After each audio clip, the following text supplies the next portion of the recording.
G'day everybody, welcome to Starbase Expanded. I'm not sure what number it is, but it's one of the numbers. There's one bigger than last week. So I've had a week away and really enjoyed the week away. Went to a nice family wedding, so I'm glad to be back.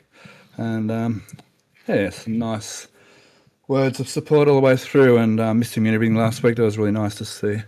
So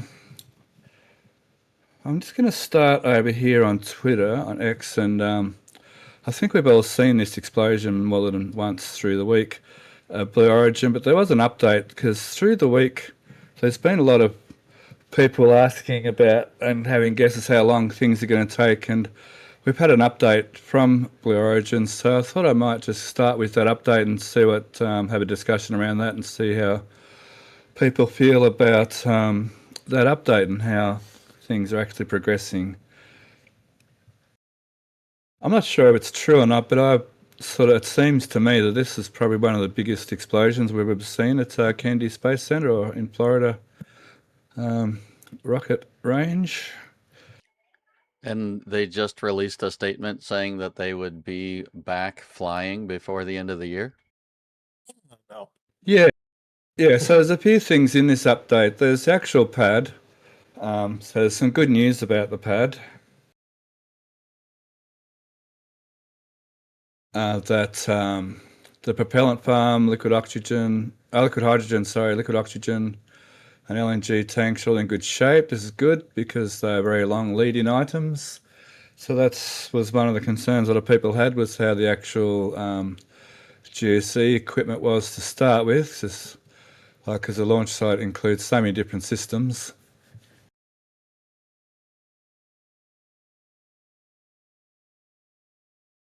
So it's good to see that part of it's okay. So the water tower is good. I think a little charred, but it's not white anymore. I think it's black now, and but still good. The big support tower. So I think we saw one of the legs in some of the photos. I think I can't remember who the creator was that got that image for us, and we could see. I think one of the legs on the tower seemed to be bent. So a big support tower is damaged, but it can be repaired in place rather than torn down and replaced. So that's another major good news from them. There was talk about the other booster in the horizontal integration. What is it? HI something? F, the HIF facility, yeah. So never tell me the odds. And the 3 GS2s that are on site in the integration facility also look good.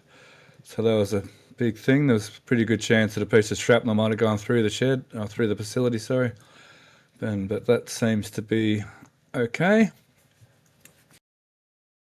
And then there was a big whole thing about changing to the 9x4 configuration, but I like the way they said that here, because changing to a new rocket altogether, I think, would take more time than to stay with the 7x2 system. So they're going to stay with the 7x2 system because they're still in the middle of rate manufacturing. So obviously means there's a few boosters sitting in the production facility in various states of manufacture,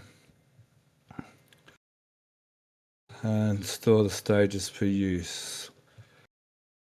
And a little bit of a sort of one thing in their favour was that they were thinking about changing their transport erector and in favour of an alternative vertical. What's this CONOP? What's that word? I'm not sure what that word is. CONOPS. CONOP. That is... And they're going directly to that, so we don't need a new transport erector, because boy, that was totally trash, wasn't it? The transport erector was like in a million pieces too. And they're saying that they should be able to fly by the end of the year, so you know. yeah, no, I when I read that line, what that voice I just heard in my earphones right now was a voice I heard in my head as I was reading this line here. I'm thinking, so I changed what I posted about it, because rather than saying it's going to happen, I said, be interesting to see how they go. rather than saying this is what's going to happen. So, P.S. best explosion ever. Yeah, I mean, don't mean to make light of a tragedy like that, but at least no one was hurt, and I don't know. We're all here for the Ruds, aren't we? Martin was wondering what fuel they were using. Hydrogen and methane. Yeah, methane on the stage 1 and hydrogen on stage 2. Is that right? Yep. Yeah. So the BE4 engines, aren't they? They're a methylox engine. Yeah. They're a full stage flare combustion thing too, aren't they? Like Raptor. No, they're No, LOX-rich stage combustion. They're closed cycle, so Okay. they're not full flow. They're closed cycle. It's technically speaking, because I mean, full flow is still closed cycle, but a true LOX-rich stage combustion cycle, BE4 is the first American one to ever fly, not counting Raptor. And for anyone who doesn't know, the Soviets flew their first LOX-rich stage combustion cycle engine in I think it was 1958. So the U.S. has been consistently behind in engine technology for a while, until Raptor, that is. But yeah, That Merlin was pretty good. yeah. But like in terms of materials tech, we didn't even think it was possible to do something like that until we got an NK-33. But ConOps' concept of operations. yeah. Thank you. And so basically, they plan on no more transporter erector and doing things stacking vertically at the pad. Which also means they need a QD arm or 2 or 3 because they have at least like 4 or 5 connections off the transporter erector. So they need multiple arms to hook up to the multiple locations. Plus, they'll need a crane by the pad to just stack it, because that FSS is not set up to put like chopstick arms on or anything like that. They don't have a mobile service tower with a crane inside to do it. They have to rebuild. They have to basically build a launch mount to either crane up or break over a vehicle onto. They have to fix their flame trench still. They have to fix all the stuff around the pad, plus probably redo a lot of concrete. But either way, they are trying to launch as quick as possible, and they are substituting a TE for having to mod their tower to add arms for the umbilicals and a new form of stacking ops. So they're putting in a lot of procedures, and they'll try to save the current fixed server structure they have in order to then add arms to it to fulfill this. So if you think they're flying by the end of the year and you think they're doing that in 6 months,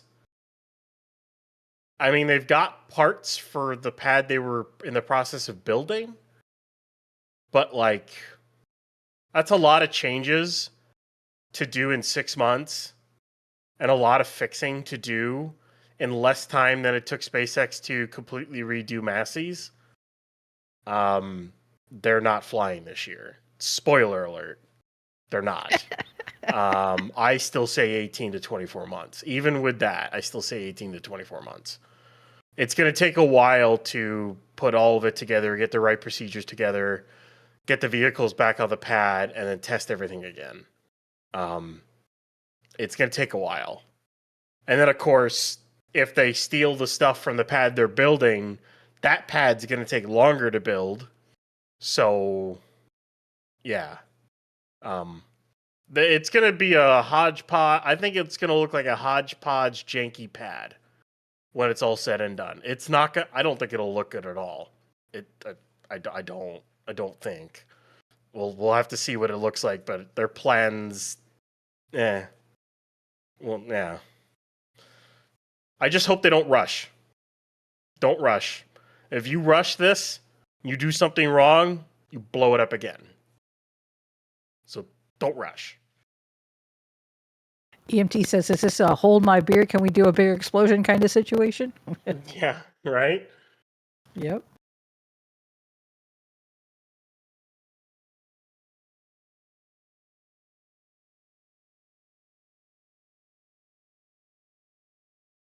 Steph?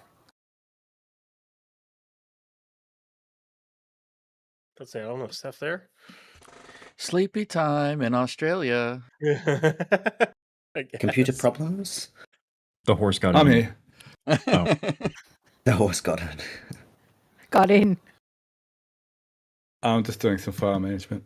Awesome, thanks, Ryan. Is there any questions about the Blue Origin there anywhere?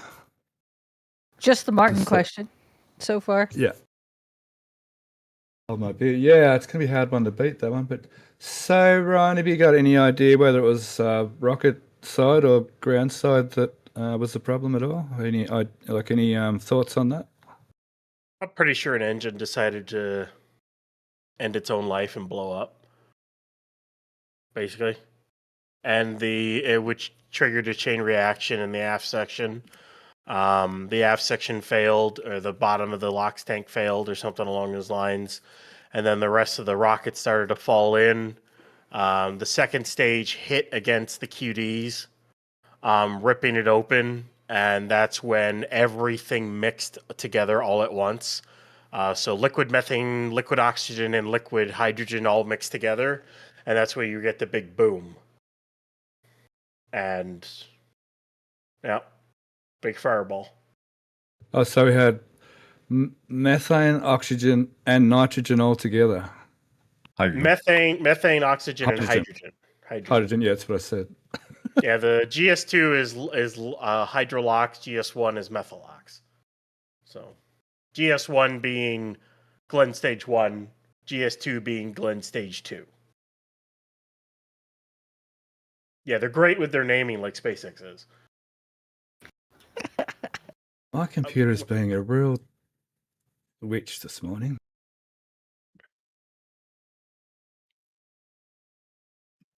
Are we all looking at this window of text, or are we looking at something else? No, Yep. I'm still on X. Sorry, I'll get rid of that and I'll go back to start on Massey's. So I'm in the middle of. So I went out to help Kelly yesterday and ended up having to stay the night, so I didn't drive DUI. So I got home, done trying to help her this morning. So I only just got home not long ago. So just bear with me. I really appreciate your patience. We'll start at Massey's. So what was the big, I haven't even looked at these photos, what was the big ticket items at Massey's this week? At the stand. Yeah, I said they're putzing with the ship cryo stand, basically.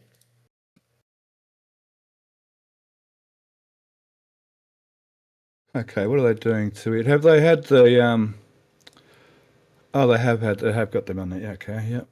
The what do you call it? The load testers, what do we call them?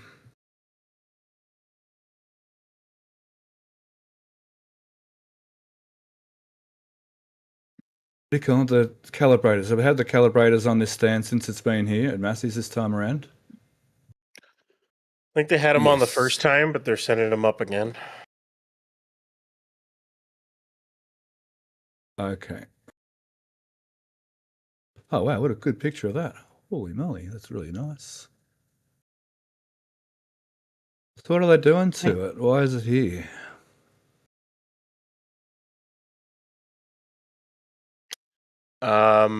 They're load testing the cylinders. If you look down, go down.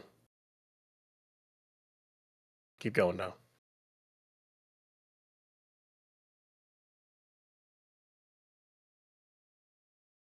Do you see the two gray yeah. parts there? They're getting ready to load test the RVACs at the RVAC actuators and the sea level actuators. They're going to load test all three of them. And I think they're doing a few other things to the stand. They're basically just testing the stand and messing with it right now. And they're still Of working course, on the point bench. So to run the test on the rams, they need to be here because this is where this unit gets its electricity or even its hydraulics here. Maybe it needs to be here to actually operate the machine. It needs to be sitting here to plug into the stand here to actually like operate. Although plus testing, it is a test facility. Like at Sanchez, I suppose you'd think they'd be able to power it up at Sanchez, wouldn't you? I think they're Maybe.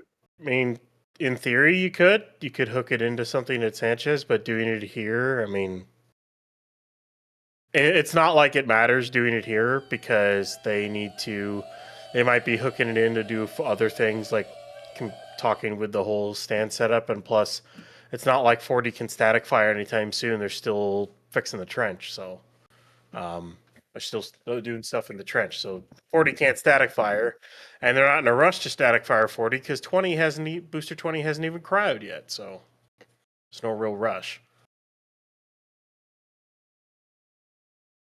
Yeah, good point. Matt pointed out too that you can see the adapter on it's at the top of this photo. I don't know if it's cut off, but if you look towards the top, there's that circular adapter that will allow the new styled testing things right there on the outside of the ring. Yep. To connect over the thingamajigs. So I'm completely confused about that. So what is that? I have no idea what you're talking about. I can see what you're talking about, but I have no idea what you mean by it. So that circular thing will go on the circular orange piece that you see there. And it will allow if you move now to the right of your screen, where the pieces are that would be for testing, it'll allow those to connect. Because this one, if you see the lower one, has a different style connection than the top one. The bigger ones are different than the smaller ones. Are there adapter plates for the plate? Correct. Gotcha. Oh, so okay. So the stand sits over here, yeah. And where's the other one? Which one of these are they testing? Do they sit across like that, or do they go over the configuration piece? Oh, that one and then that one. I can do all three there, okay.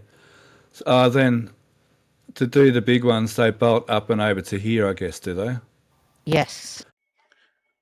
The adapter plates, they give you the ring on the outside. They give you the bolt pattern on the outside. Oh, I see. That's for this bolt pattern for here.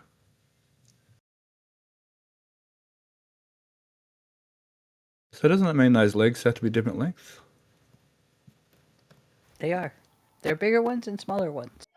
Yep, that one right there is bigger, taller than the other one. Yeah, but don't these... if is that and that on the same level? Isn't this recessed a little bit? I think that's why you have the adapter to kind of space it up. Okay. Because it looks pretty darn thick. If you look right at the top of the circle, it looks like there's a bit of a shadow there, so it's probably pretty thick. But you know what? If you look at that big square piece, whatever it is, the big thing that goes over, one side has the different connection, and the other side has a circular one, bolt pattern. Mm-hmm. Yeah. So then, do you still need the adapter? Yeah, because you don't have a ring of bolts on the outside. So you basically drill that bolt pattern into that ring, and then... I know what you're asking, Indy. It looks like that plate should just bolt to that plate anyway, doesn't it? It does. It'll fit there, and then the other side would fit on the circular orange piece that already exists. It doesn't look like it's any different. So then my question is, what's the silver adapter for? It might be being used as a spacer and then also a way to drill more holes into that center section to bolt it down a little bit more securely. Kind of like a jig. A jig for the jig. There's no bolt holes in that ring, so they'd probably just copy the pattern from the stands. Right. Mag drill through them.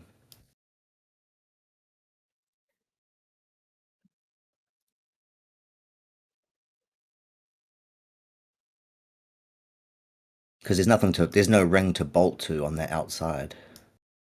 So they've got to use those square plates to add the ring, don't they?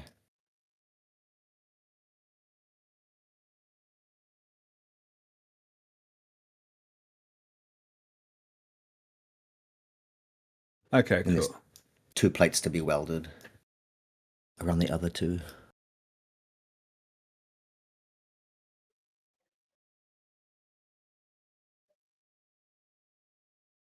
I'll go to select Yeah. files with the control key, and You know, it I was makes just copies of files.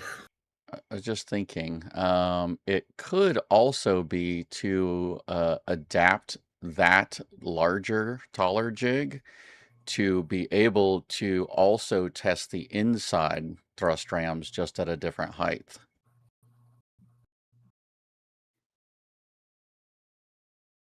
Yeah, it So looks they can thin on a test them pallet. at, whenever they're basically all the way closed, and then they could test them at again basically at full extension. That's It's a flat plate.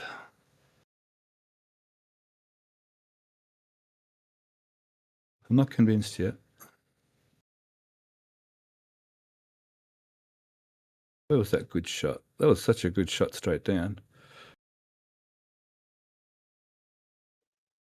Yeah, this one.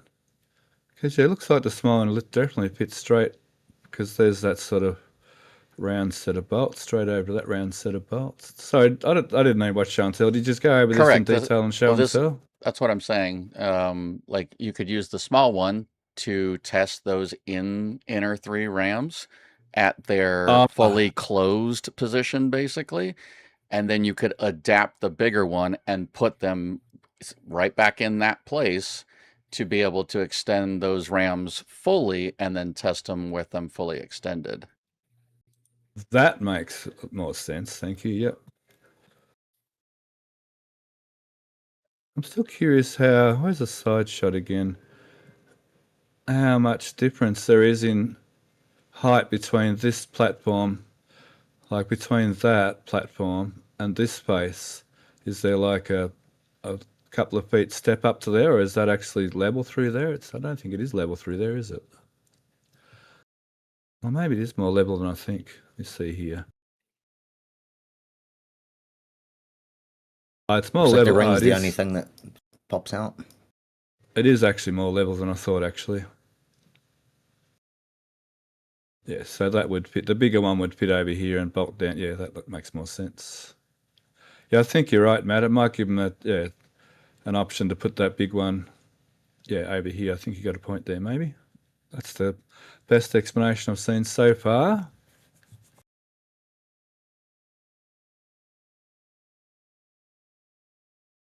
Cool. Okay, you get the smiley sticker for today there, Matt. I want a cookie. Trust me. Or After maybe a last night, you bozo do butt. not. Chocolate fish. Trust me, you don't want a cookie.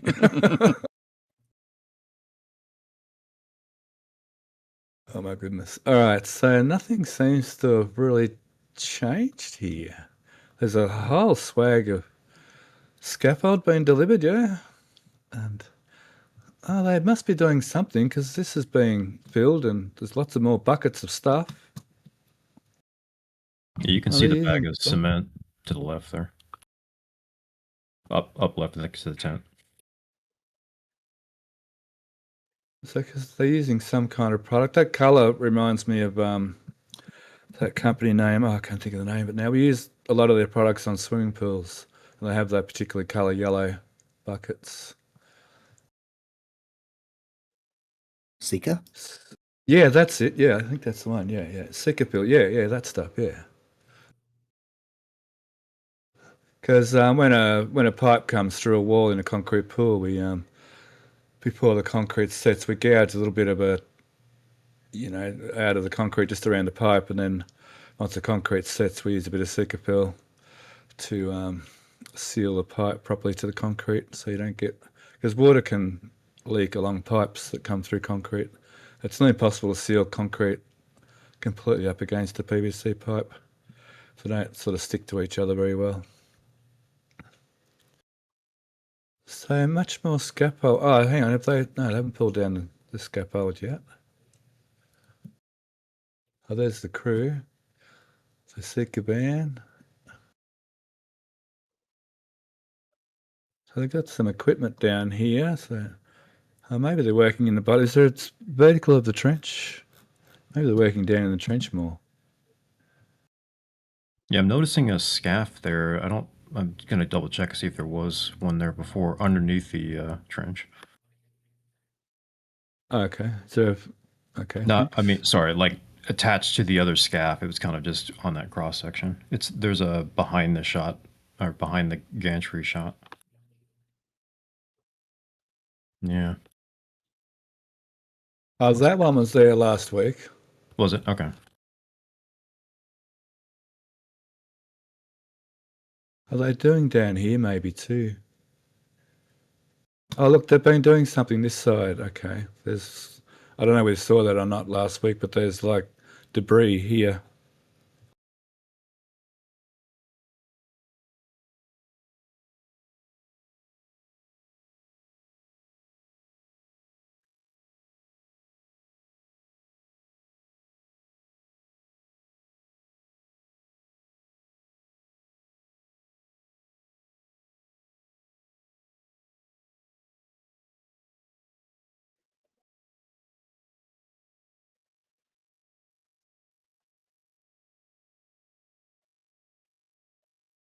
My computer's being a pain.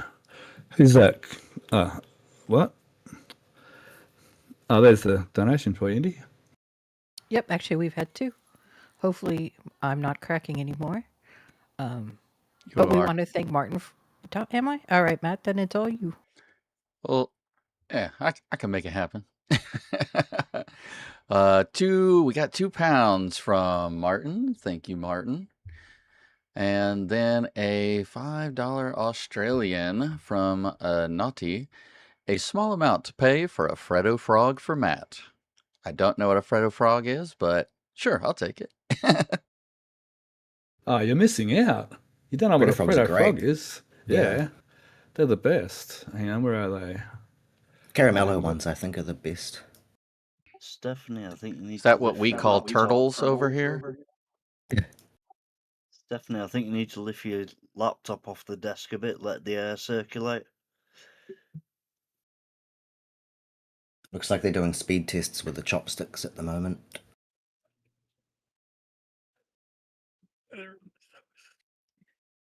There's a Freddo Frog and a Caramello. They're just, they're only about, I don't know, 50 mil long. And they're individual wrapped little Freddo Frogs. They're quite classic in Australia from the Cadbury company. I'm so blown away that Americans don't know what a Freddo Frog is. Oh, we don't have Cadbury's those. banned. Contraband. Yeah, you can get it imported, I guess. No, they're just chocolate. Oh, I see. I see what you're saying. Anyhow.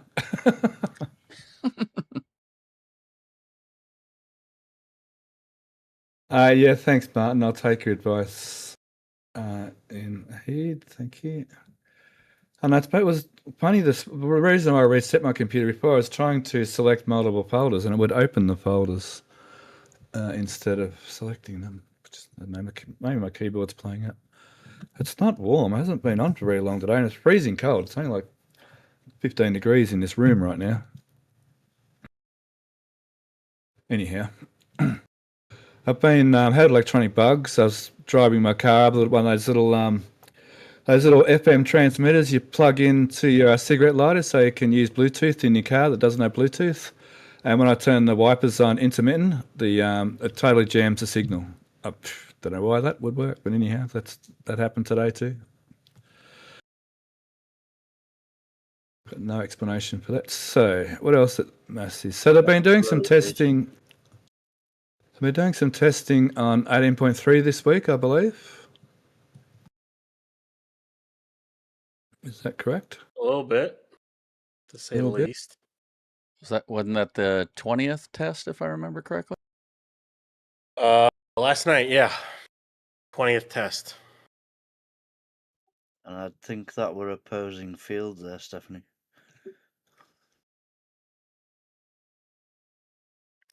They've done 2 tests on the landing tank, too. So This week. they did one on the 26th and one on the 1st. So one yesterday and one on the 26th of May. So then 2 tests on the landing tank so far.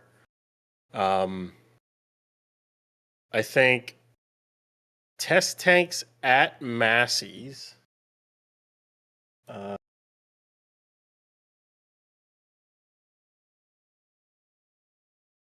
Let's see here. Am I still there? Block 3 test tanks at Massey's. That puts us to 51 cryo tests so far. And that's just Massey's cryo test. That doesn't include the booster ones, which they had 3 for booster. Well, they had 3 for booster 19, so it's 54. Plus, you had, I think it was 3 for ship. So, yeah, you had 3 for ship, so that's 57 plus the 2 for 40, so you get 59, and then the multitudes of transfer tube test tank testing at McGregor, you're probably at 70 plus different cryo tests for Block 3 hardware overall, not to mention the flight and static fire testing they've done. And tanking tests added onto that, so you're probably at like a 85-90 total testings, including the flight test for Block 3. Getting close to that 100 mark already. Kind of nuts.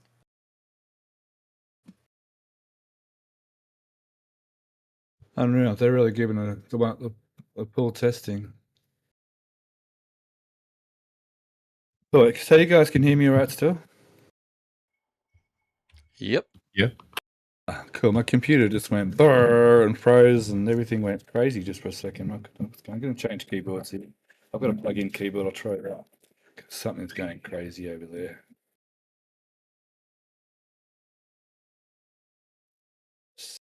So you can still hear me on this keyboard. Cool. Okay, I can see me lighting up. All right, cool.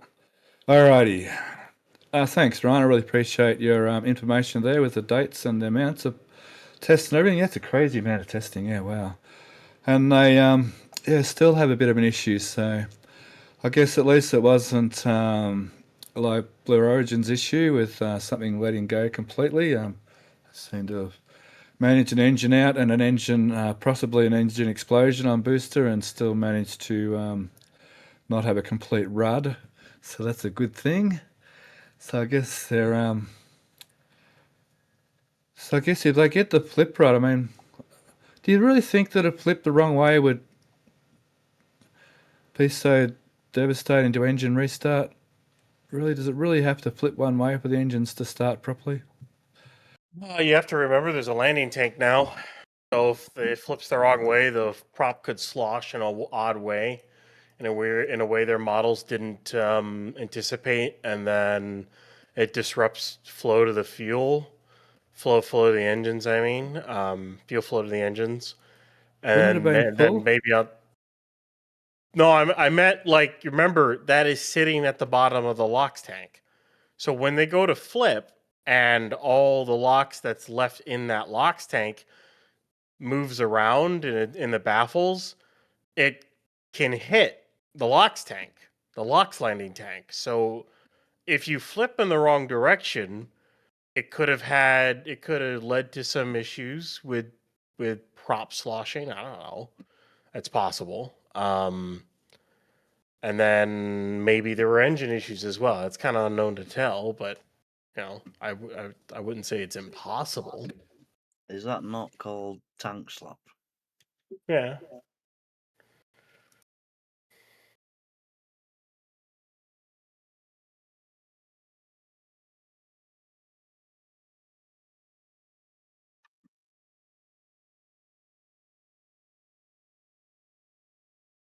Well, hopefully they get it sorted soon.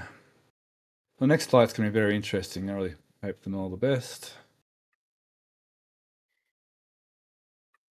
Did anybody just lose sound? No. No. Okay. I lost total sound. It blanked out on me, but I could see the mover. See you there. Okay.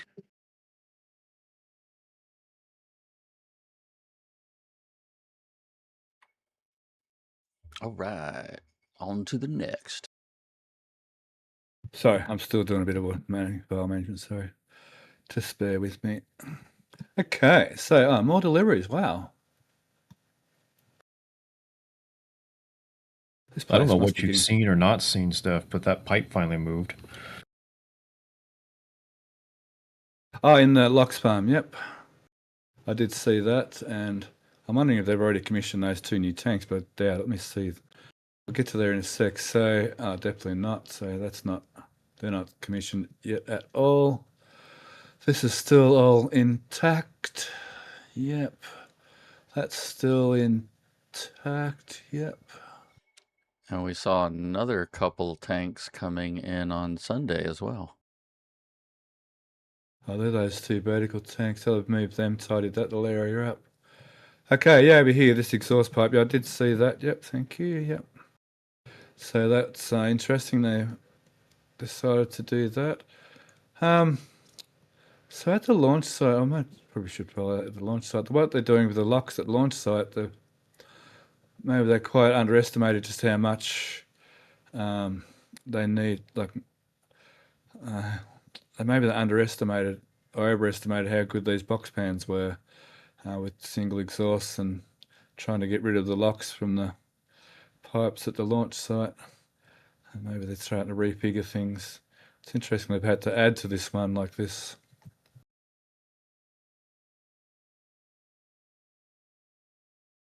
So the hippos are still here, they're still there. I thought I saw them move. We've still got all our testing stations down the back. Yeah, we did catch them in the action of setting those up too. Not a great shot, but the distance shot towards the end of the flight, we have them set up. So. Oh, okay. So look at them all. Okay. Oh, so they transport them horizontal. They arrive horizontal. So 1, 2, 3, 4, 5 sets of 4. So what are these for? Who are these before? Maybe 41 or even. No, to be for a nose cone, it'll be one of the things inside the factory. These get installed before they leave the factory, don't they? Yeah, those get installed in a nose cone and then put on the payload base. So it could be for this could be for 40. Oh boy, I don't even know what number it is. I gotta think what doesn't have a headers yet, but it could also be for booster 21 because they're about to finish that LOX tank. It needs the landing tank, then the aft section, but it can't get that till 20 leaves the bay. So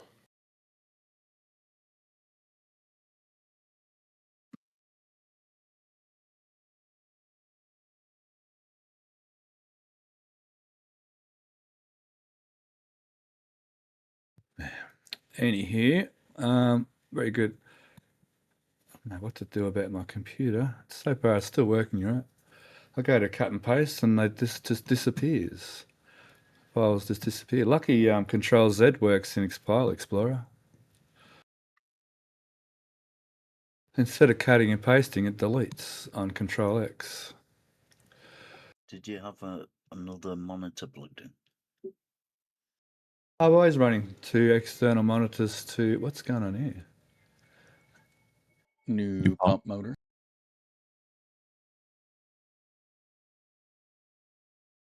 And... Oh, that's the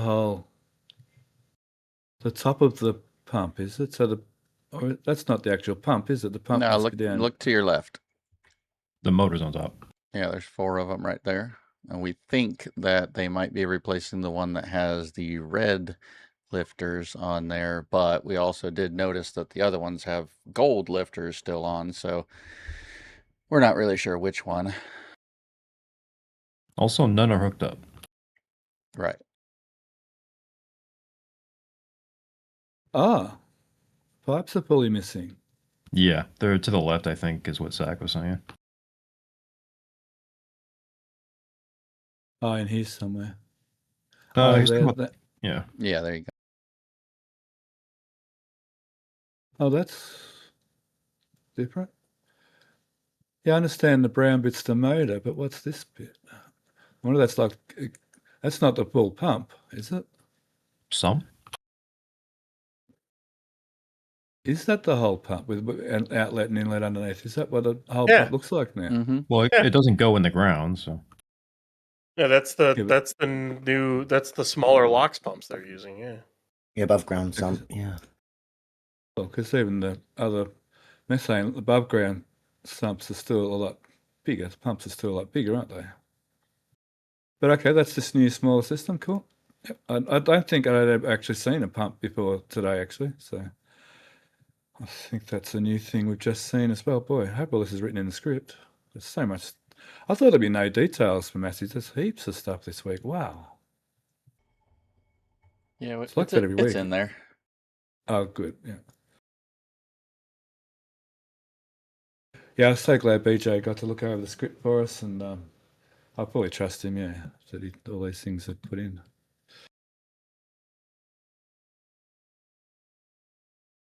Yeah, I was about 24 hours late on getting back to work.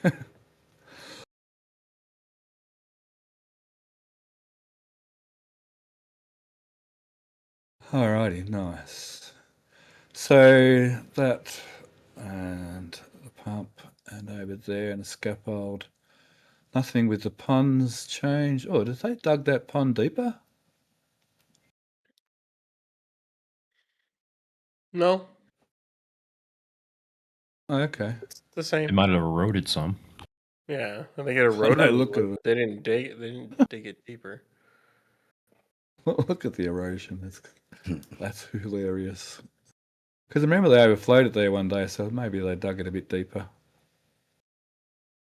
have to look at last week, I guess. Or the week before even. All right, cool.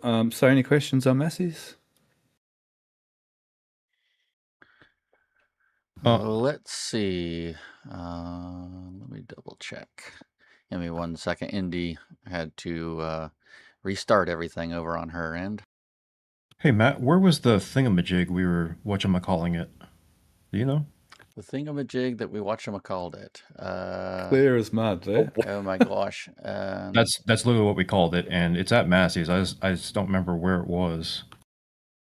This whatchamacallit? W beam. No, it was a rectangle thingamajig with new shiny. It was like a double square ladder looking thing, if you want to go that way, on the ground. Oh my gosh. I'm drawing a blank. No, not that. I'll find it later. I was curious what Steph's opinion was, but Well, you have a little bit of time to go and check since I'll be doing questions here. All right, let's see.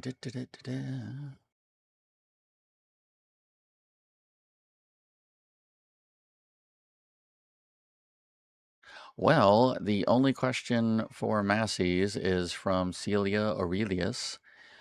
How deep is the flame trench / diverter? I don't know its actual dimensions off the top of my head. It's about, I don't know, 3 people high, maybe 20 foot deep or so, maybe 30 foot deep, 20 foot deep. That might be a good 6 Ryan six- question. 6 Ryan- meters. Ryan I answered don't- that so long ago, other Ryan, and No. I just don't remember. I want to say 30 feet, but I don't recall because he had modeled the whole thing for Zach's video. I want to say it's like 35 feet deep. Okay, any updates on the thingamajig for the whatchamacallit? Are we talking about the car wash? No, it wasn't the car wash. It's Okay. it was a piece of metal, and it looks. I'd almost draw it out. It looks Well, like that's- 2 squares. It was laying on the ground. It had shiny new bits next to it, and we were calling it literally, or just jokingly, whatchamacallit, and whose was it? Right. I just don't remember where it was.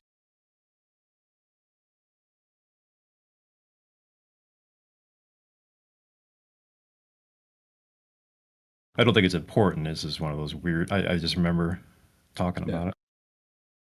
Oh, that weird manifold's finally gone.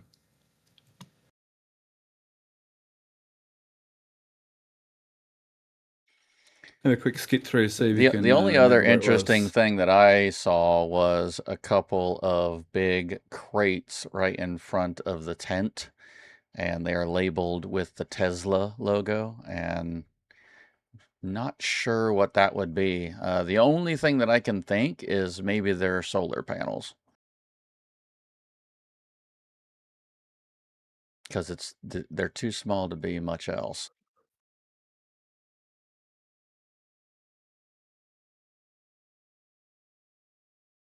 You might have to get back to me, event dudes.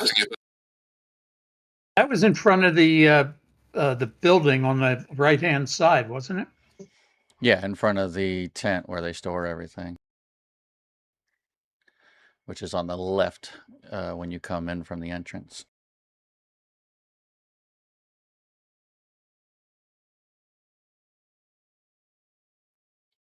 Yeah, you can see them right there. But when you see it from the other side, you can see the big T stamped on them. Oh yeah. The Hippos are still there then. And if you look at those panels right there on that cart, it's pretty close to the same size. Okay. Because they wouldn't be inverters or, any of that kind of stuff. Anything else that Tesla really makes. So, yeah. Solar panels is likely what those are.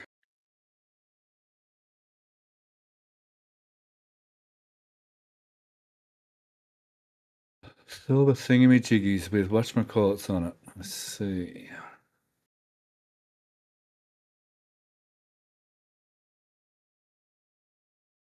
All right, so if there's no more questions there, I might jump over to Sanchez. This is almost like a discovery for me. Now, I did notice at Sanchez, we got a wonderful picture of the breakover thing. With actually some words on it, and it said horizontal breakover something, didn't it, Stan? Is that what Sure I read? did. Woohoo, I was right all along. And again, I guess. Every now and again, you get a guess right. I mean, I've had plenty of guesses that are wrong, obviously, but it's nice to get one right every now and again. Big thank you to Turtle Sanctuary for the 5 gifted memberships. Oh, sweet. Thank you. And they've been really generous for a while now, Turtle Sanctuary. Good on you. We really appreciate your support. You've been really generous. Quite a few of the streams. You've really, I mean, so many other people, but just seems though that came up right now.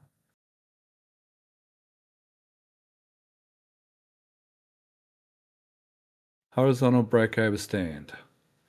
I'm sure. Oh, here it is. This photo.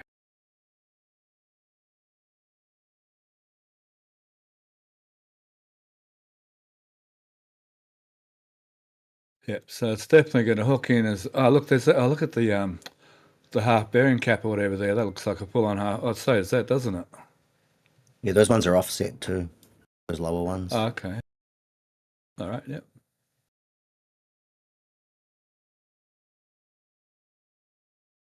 So imagine that sitting on that thing, sitting on here. Yeah, it's about the right size and strength looking. Seems though it's going to be an empty booster, probably with no engines or grid pins. Imagine the grid pins add a certain amount of weight to the booster, and obviously the engines add a considerable amount of weight to the empty booster. So which stand got moved? Was it the one near the gate or one near Rocket Garden? It was the one near the Rocket Garden. Both of them were. BTR2 and STR2. So Both that's STR2. I don't remember which one was which. So a ship and a booster. So one of these and one of them. Cool. So that's obviously happened after this. Yeah, booster and ship stand. Oh, yeah. Here they're getting ready. Oh, that's what's going on here. So they used 2 transport stands? They didn't use SPMTs. They used the towed SPMTs, the K25s. Yeah, those They're not here yet, I don't think. Okay. They just chained it. They used a single one and chained the transport stand to it with its stands off to the side. Just kind of parked away with it, and then they're just going to roll it onto and probably drop it off onto the barge. And they'll pick it up probably at either pick it up at Port Canaveral or they'll pick it up at the Turn Basin. Probably the Turn Basin. It's a much shorter drive to Roberts Road from there.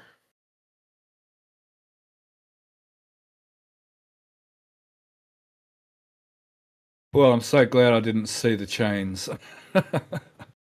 Yeah, well, they chained it because they were only using a single, so they couldn't use, and their bolting system doesn't work with those. I forget what they're called. They don't work with the other ones, so they had to do what they had to do with it. So yeah, they have SPMTs at Roberts Road. They can use to pick those up with. My guess is they'll pick them up with SPMTs and roll them to Roberts Road. It's not that far of a drive from the turning basin to Roberts Road, and then they'll kind of be parked and they'll sit there and wait until a ship and booster get delivered. Forever, yeah. So it's actually probably even closer that trip than the trip here to port, is it? Or roughly the same. It's fairly close, isn't it? The trip to port is what, like 6 miles, right? I don't remember. Let me look. It's not that far to go down, to go from the turn basin to there. Let me game it out real quick. Oh yeah, it's definitely would be shorter.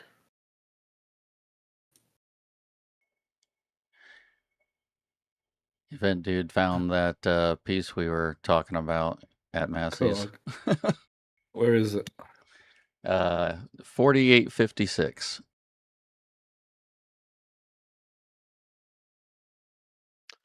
It's about 16, 17 miles to go from the production site to the dock where the barge is. So look right in between the stand and that little white, no, go up to there, right there. The little 4-pointed thing. Oh, it's just a bicycle. Nope. Oh, this thing. Yeah, that. Bicycle confirmed. Found it. Oh yeah. It's like a 3.5 mile trek to get from the turn basin to a Roberts Road. It's not far at all. Yeah.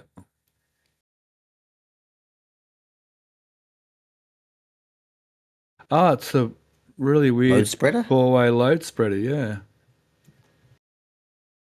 What?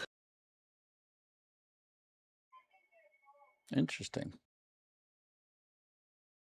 Yep, pretty close. Whatchamacallit. Yeah.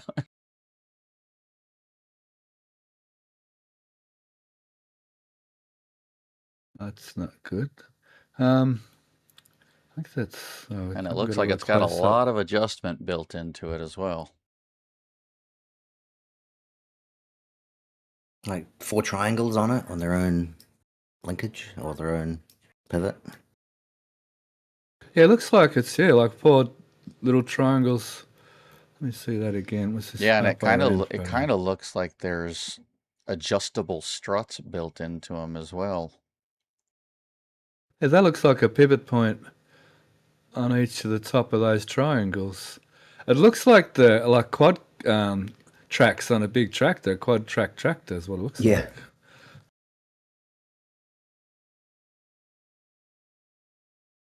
It looks like some kind of lifting sort of frame perhaps in the center there. So what's around it that would need like that, or what would need 2, 4, 6, 8 lifting points that needs to be that? Is it something to do with not something to do with these CRPV things, is it? No, they just no, I I wouldn't think they just think fork so. fork those cages off and on the trucks. How do they stand them up? I don't think it's for that. That's silly.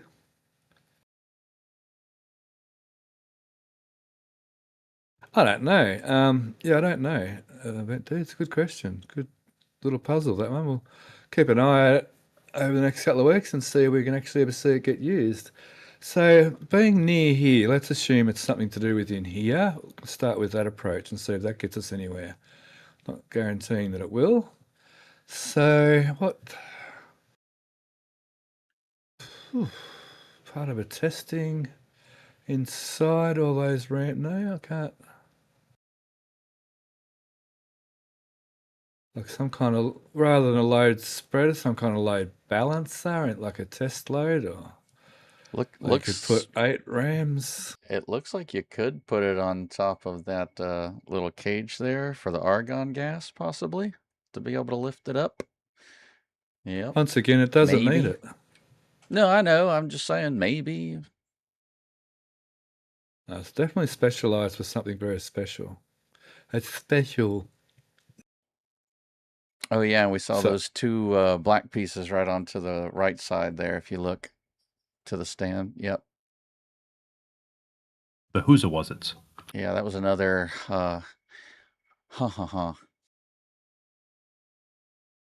If they're related.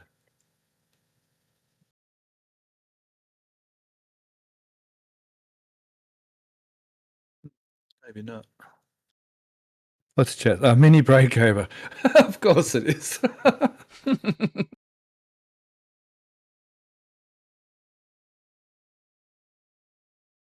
It's awfully small by load spreader standard. I know, and it's very like flexible.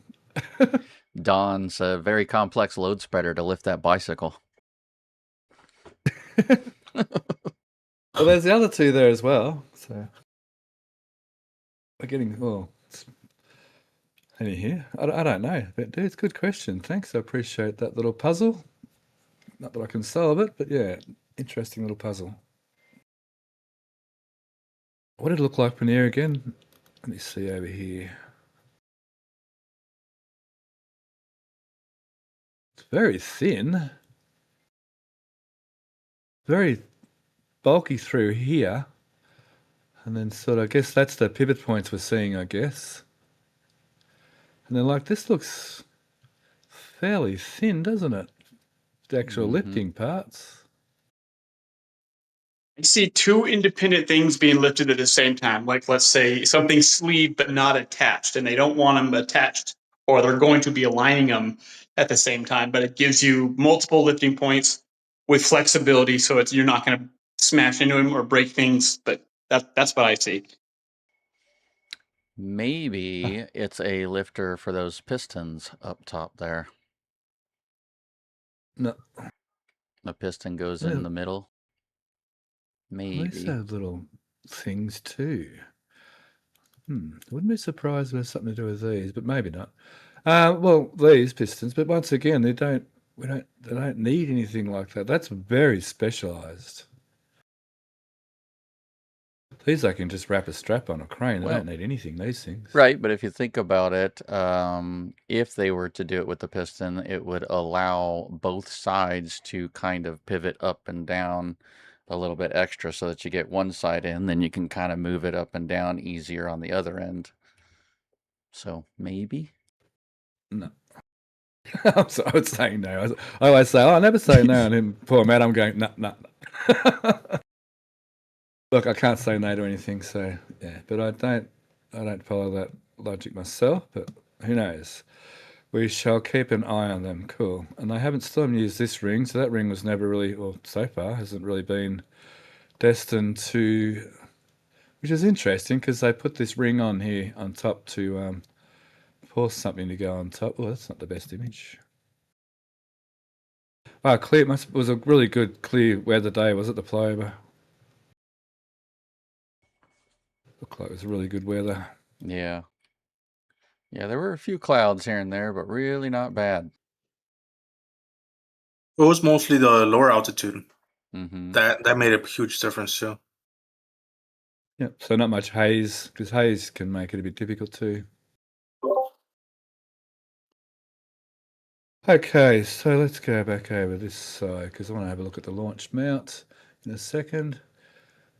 They're still working on this one. I think all the clamps are installed now, at least. Oh, that stand is gone. Is this? It's another this one a being new? built. It's a new one, yeah. Yeah. Yeah, and the other one was just moved up a little ways.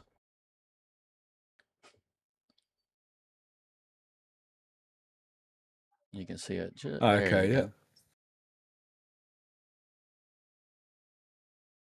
Looks like they're gearing up for something big in here. Is this a new sort of work stand? Those platforms.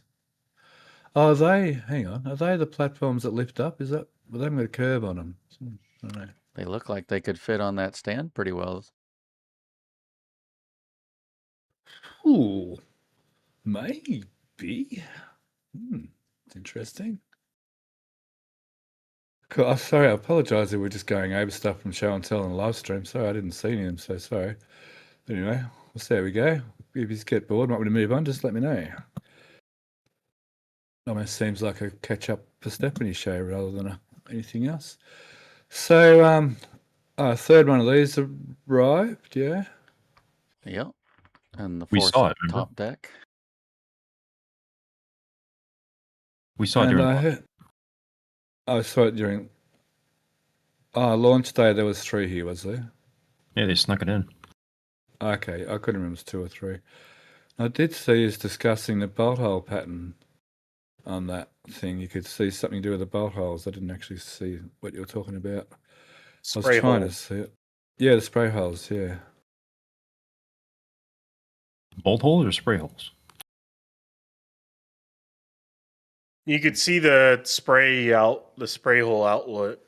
Oh, now I see. See, on my phone, all I could see were these bigger dots. I couldn't actually see these smaller dots. So this is the Lux BQD, isn't it? Yeah. The one lower is the Methane. not low at Not lower, that but one. that's a tower facing one. That is also a tower side one. You can see the more packed together drilled holes. And then the other one, which is down, is the methane QD one. Oh, good. All 4 are here. Wow, yep. The entire top deck is there. Yeah. Awesome. The entire top deck is there, and it's ready to place onto the mount whenever it's ready for it. Literally. You've got the four center pieces for the second level. You just need the 4 corners. You need the next lower one plus the 4 corners of that, and then you can start assembling the whole thing.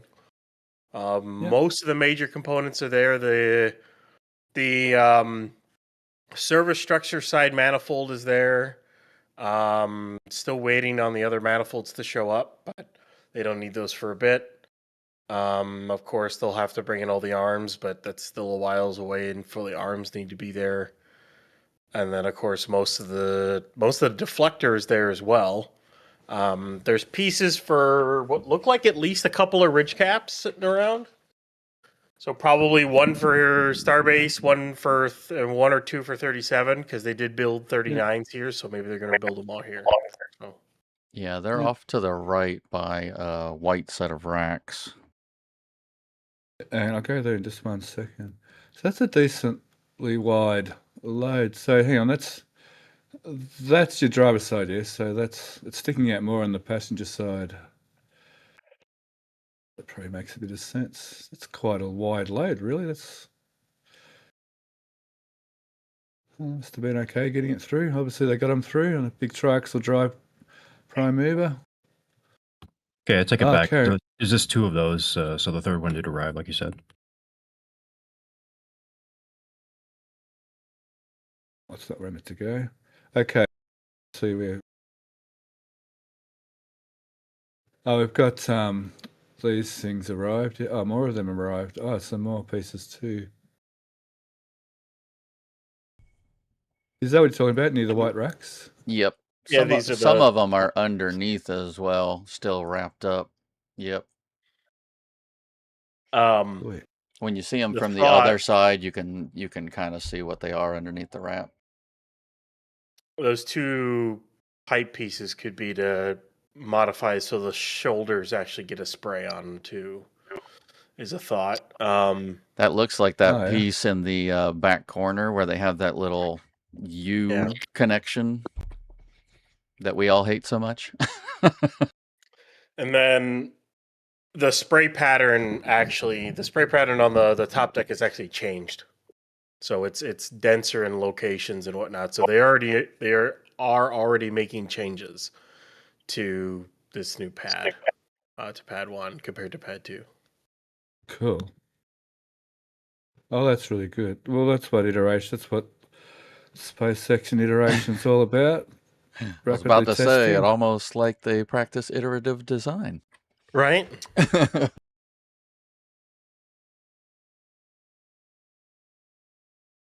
No, it's like, not only that, but not just SpaceX, but Starbase in particular is particularly a R&D.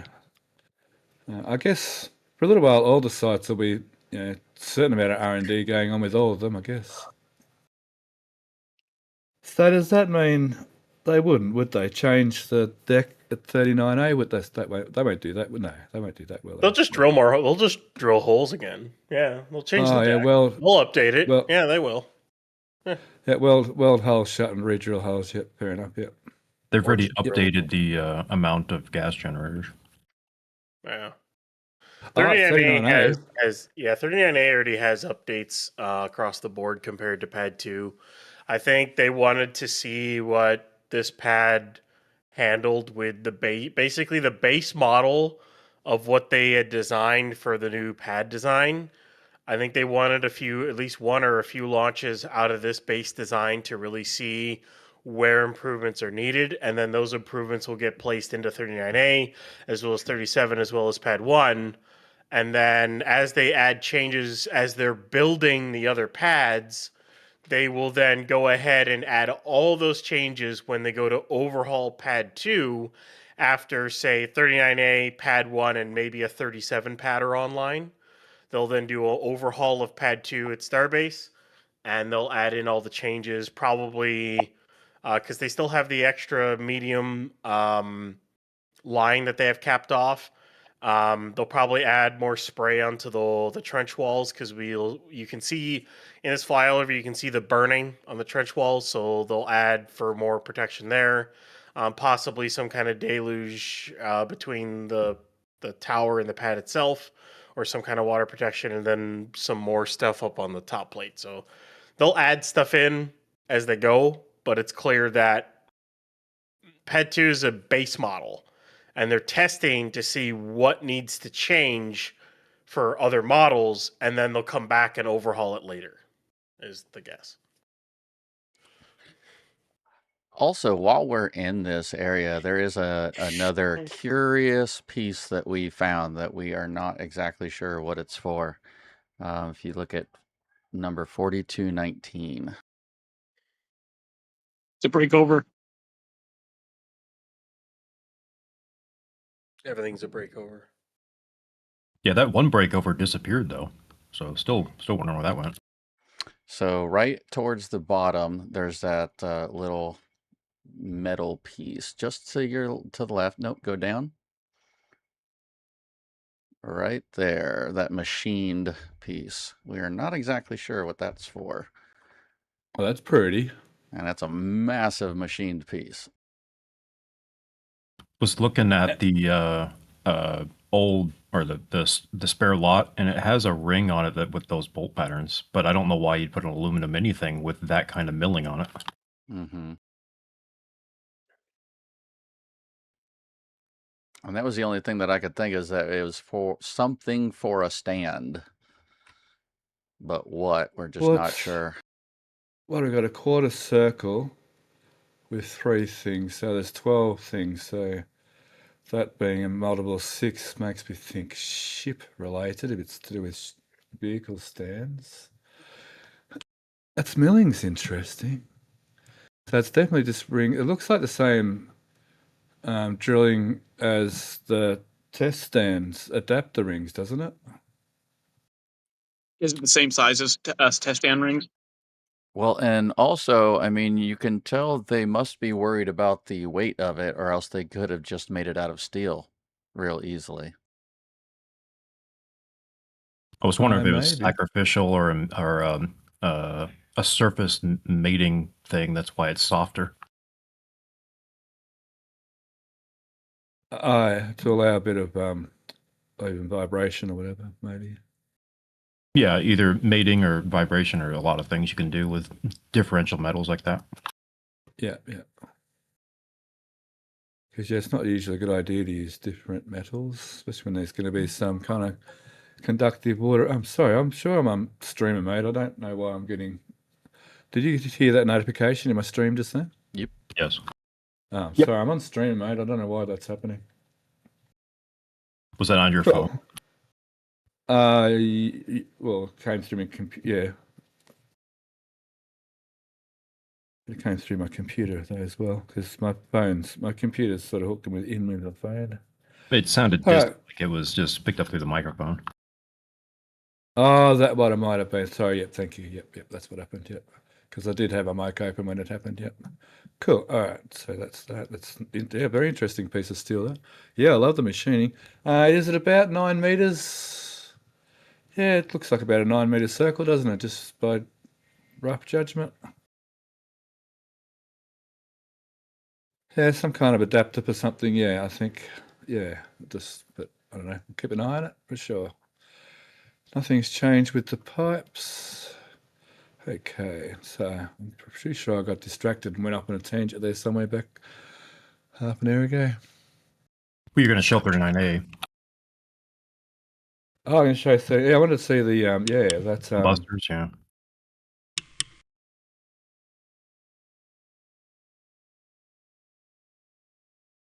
Oh, yeah, that one and that one. Oh, and that one and that one. So there's only one spare spot left now. If they're the same manifolds. Oh, cool, super cool. So I wonder if we'll see that at Starbase too. It was kind of, I don't know, the way they left it open to be able to add it to. I guess that's clever design, I guess. It's clever design that they've made it so it could be added to. Now these sumps, they either drain into this sump and then they get pumped from this sump through some plumbing that we didn't see way back when all this, when these were. So the smaller pipes, are they here too, the smaller diameter pipes? Is that them over there from the launch mount? I want to say they're down below, and we had a shot of it even when I flew over. Yeah, okay, yeah. So one of those pipes. So that's a pipe that has been run. We know that for sure, from the trench to there. So yeah, maybe these just drained these basic. Because I think BJ first said, or someone like the first said that these could, because these are actually a divots. These could actually be water retention ponds, and maybe they just drain back into the trench so they can pump them with the sump pumps down there up. Because I'm not sure. We saw some installation here, but I'm not sure we saw actual pump. And this one up here went the wrong way anyway. It went that way. So maybe they are just draining them back into here. Or they're picking up the pipe in here somewhere. Or the pumps are in here somewhere. Or something like that. Rather than being actually in there. But yeah, that's a little different with those retention ponds. And yeah, that's really... And I think new tanks. Isn't 2 more tanks here, is that right? Correct. Yeah. Yeah, that sump design is something they can't do at Starbase, at least not on. They could do it on one end once the expansion is completed, but they can't do it on the other because of the wetlands is there, so they can't do that. But at this rate, I kind of expect that to be a 37, and maybe even at Pad 1. We'll see. Yep. I was curious if that was ramped enough, and that was kind of a design they were going to do for the flame trench that's going towards the ASU, or not, and see if that's going to ramp it up. Oh, make it even more ramped in here, you mean? Yeah, to put the plume over the ASU and the methane tanks and everything else. Well, some of those side shots of the launch, the plume was, by the time out here, the plume was not anywhere near the ground again. What was near the ground, like out here, was massive shockwaves. They sucking, making the air vaporize again. Condensate, sorry. Probably wouldn't want that over the ASU. It's not so much the plume still, it's just the massive, I was going to say autistic then, acoustic energy that's involved is just horrendous. And it's really, like it really hits things hard too. Like seriously, it's got some power. It's not just sort of little acoustic bangs, it's some massive acoustic bangs going on. So that's what you expect from the world's largest rocket. They just got to deal with it. Cool, thanks. So that was interesting, that change of design, yeah. So was there any evidence of re-drilling or anything going on in any of the NSF pictures or any of the other flyovers from, is it Greg does them as well? There's almost no chance to see that. Like literally Okay. zero chance to see that. Fair enough, thanks. I noticed 37's crane is standing too. That's good. I'll get back to Florida a bit later on if I've got some time. For now, I'll keep going with Starbase. I'll just jump through this quickly because it feels like it's more of a catch up with Stephanie than a show for everyone else right now. So I'll try and keep moving forward, and we'll get to the outer sites as well. Sorry, but I want to look at 37. What's his name? Booster. I'm about to be distracted by a hockey game, so you know. Cool. Yeah.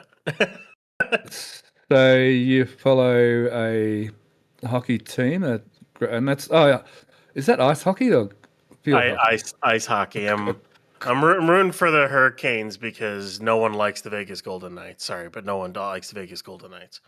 Of course, you're talking about ice hockey. What am I thinking about? Yeah. I live in Minnesota. You know. But isn't it like summer? So you have all year round hockey, or is it still in the season? It's the Stanley Cup final, so it's the last series of the season. Yep. I find ice hockey venues quite interesting. How they keep it frozen, and at the end of the day, they can pull it all up and use it as a basketball court or whatever in the off season. Yeah, I think that's going to stay on display. I noticed, was it one of the streams of Zacko the last week or the week before, that we didn't share with him about the other two boosters that are going to, bottoms that are still there and probably be on display, which personally I think that's what's going to happen. And it doesn't matter, only a minor detail. Now, yeah, not much, still nothing going on with cladding at all. Nothing going on with the batteries, no. Cool. Anything over here interesting? We had some Raptor things have gone. That looks all now. Oh, the booster cryo stands come back from Massive. So that means booster what? 21 is ready for cryo. Booster 20 is 20. It been cryoed? 20 has been cryoed. 20 okay. Cool. So it's going to be cryoed an engine. Geez, it's going to be. When do you reckon they're going to launch, Ryan? Next, it's going to be a while because you're fairly accurate. Mid-August, mid to late August. Cool. I tend to listen to you more about that because a lot of people get, hype and very optimistic and whatever. But you've been very accurate with your, in quotes, pessimistic guesses, but they've been very accurate. I was so close to June. I made the one-off June comment after 18 blew itself apart, and I was so close to it. So close. I know, right? I missed it by what, 9 days? Yeah. Basically, missed June by 9 days on that front. Yeah. It's pretty good over the time. Because Anyway, yeah, I was pretty impressed with that myself. I mean, I know sometimes these guesses are lucky, but I think you see a lot more than a lot of other people don't see, and you keep it real sometimes too. Some people, like I say, get a bit what do you call it? Over positive, I guess. Okay, we'll do a little bit here, and then we'll go. I want to get around to the other sites as well. Aha, there we go. Framework. That's what we thought. That beam, this beam. Yeah. I hear you just talking a little bit about this other extra beam along here with Phil. I did hear that bit of conversation. You just didn't really have a final answer, obviously, because it's a little bit.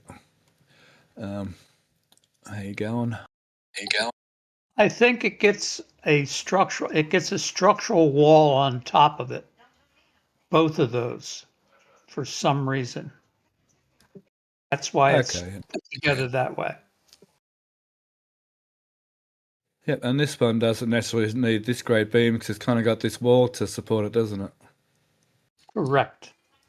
Yeah. So these are all services coming in, I guess I can see under here. And I still haven't used a lot of the two embeds. A lot of these embeds still haven't been used yet. And over here too, so still a little bit of filling framework to go. Well, this seems to be levelled in dirt now, so they've actually backfilled under here a bit too, I think, because there was concrete underneath that cutout. Oh, there is still... Oh, maybe there's a... I might need a different shot. Let me try this shot. I'd imagine they're probably going to pour a deck. Okay, yep, that's about a deck's worth. Yep, that makes sense, yep. Cool. It could be why those holes are in there too, to tie into the rebar. Yeah, it looks like you got studs on top of each of those beams. There could be stud spots. Oh, of course, yep, starter bars for concrete slab up on here, yeah. Yeah, it looks strong enough to, it looks concrete floor. It's kind of steel.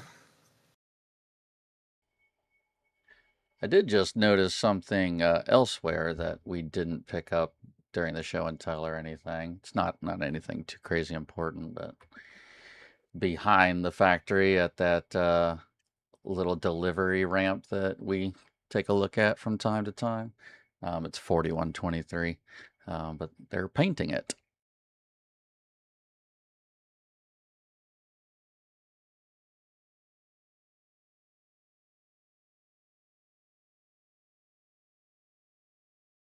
So they are. Oh, look, they're not even. Oh, they've moved all the trailers. Mm-hmm. And all the things are all wrapped up. Oh, the ends here. Yeah. Oh no, these all the things, railings. Yeah. Oh, they're using is that a spray application maybe? It's got a hose, yeah. Okay. Yep. Yeah, it gets a lot of overspray with that stuff. It's nice and black. I thought that was like grating. I know, that's what I thought too, but I guess not. Or maybe it is grating and they're spraying, I don't know, fish. It appears where that can is and the guy is on the right, you can almost see a beam underneath just to the left of it. Yeah. It's just go to the left. Right there, yeah. Yeah, because... Either that or a blemish in the paint. Well, this has definitely been underneath, I reckon, or it's what it looks like to me anyway. Cool.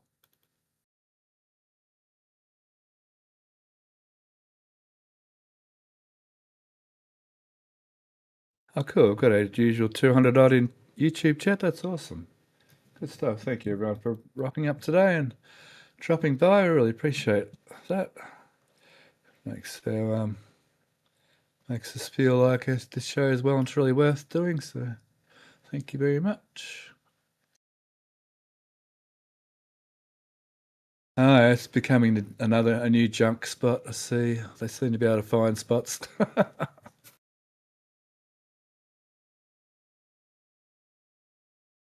Surely the factory's big enough. Surely they don't need to use these little spots outside. Surely they can find room inside somewhere on a shelf. Quite a few deliveries today. Gee, that's a bit of a mission to get into number 1 at the moment. Number 3 if you're not the first one in.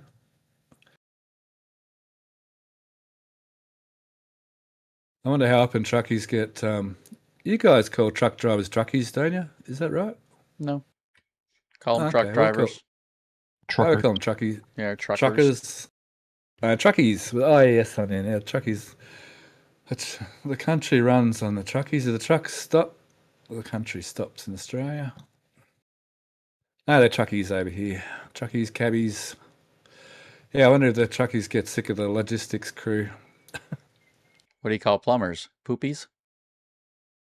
Oh, dunny divers is one of the more colourful. Because what was your electrician one? Sparkies? Sparkies and chippies. It's always something ease.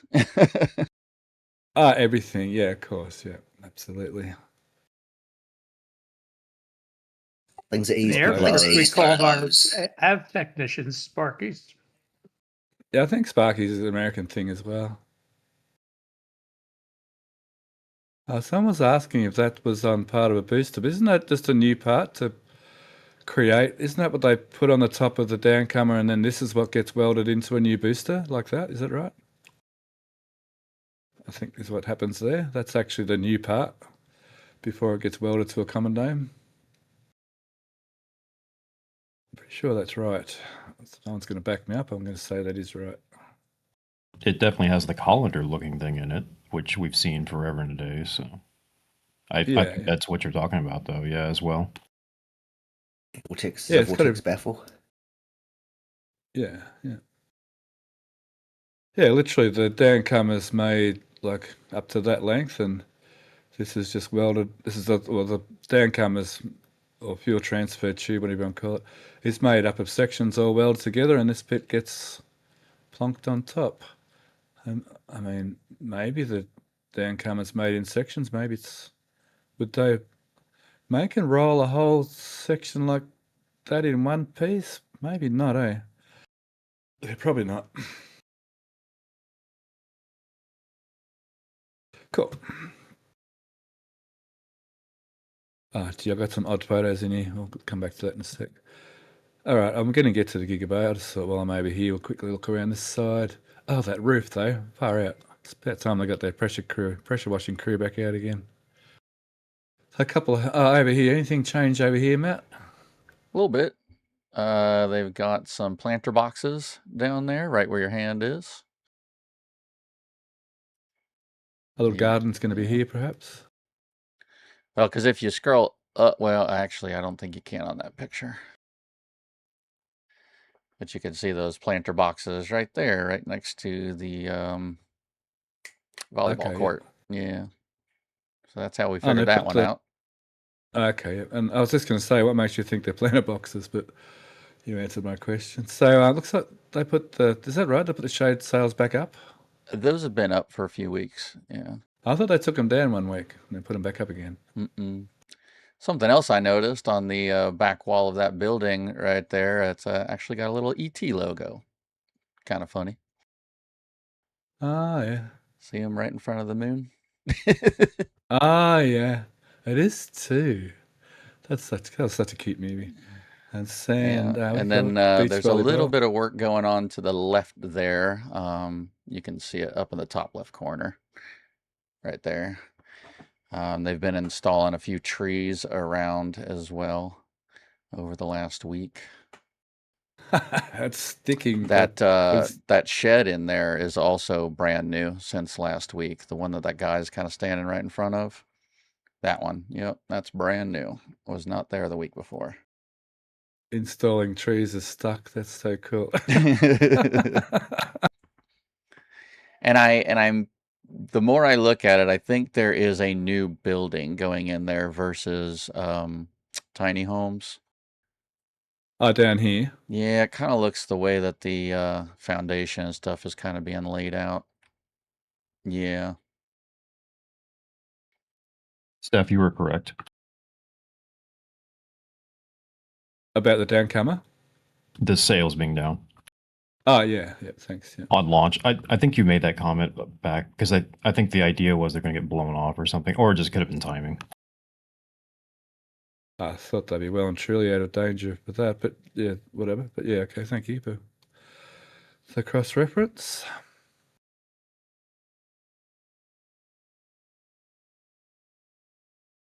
I can't quite see those couple of new houses, but it doesn't matter. Okay, Gigabay, who can give me an update from what BJ said? Obviously, there's some work over here I can see. There's some work down here I can see. Some work here. So just same old, building the next level up, continuing along. Pretty No more much. cladding, no more doors. Have they put more of these door things in yet? Yeah, and you can see some more on the ground there. Okay, yeah. Is this new crane here yet? Is that the new crane? No, Is there no a new idea where crane the new. here? There's no new crane. We're still waiting for the crane to do the cladding. Oh, so those old tracks with the old crane, yeah? Yeah, the red crane. Yeah, it's gone. Yeah. Yeah. Wasn't Um, go The on. thing that was pointed out, and they've been there, but they just had kind of some photos you can look at them, is the mounting tabs, if you will, for the bridge cranes. Yeah. Yeah, they're just hard to see. There was like I think one picture that kind of showed it barely. It was more of like a overhead kind of looking with the Gigabay being in the foreground and the yep, there you go. That's probably the right one. I thought we'd seen everything to see with the bridge crane stuff already. Yeah, I think it was just an additional element that is easier to see, and we were talking about it again because I also think BJ was gone for several weeks, if I recall correctly. Yeah, he was, yeah. Yeah, he's been busy. So it was more or less pointing stuff back out that had been there that yeah, we've seen that kind of thing. Yeah, cool. Yeah. It looks like it's just going. So they're obviously actually moving ahead. So that's a good thing. They got over their OHS thing, whatever. So that's good. Oh, you don't Are have they- OHS. I have a question on that. The Sure. crane mounts. Installing those haunches separately, or because that one center column to the right there doesn't have a haunch on it? Right there. Yeah, BJ wrote that in a script a few weeks ago that they'll put the middle one in later. I'm not sure why that is. It's something to do with he said it's something to do with whatever it is to help install these rails. I don't. Yeah, you're right. That's exactly right. They put them in separate later. That one will be put in later, and I can't remember exactly the reason why BJ said that was the case. But yes, that's correct. Oh, I had a flu shot yesterday. My shoulder is so sore still. Ouch. I'm a mouse arm. Now down through here. Can we?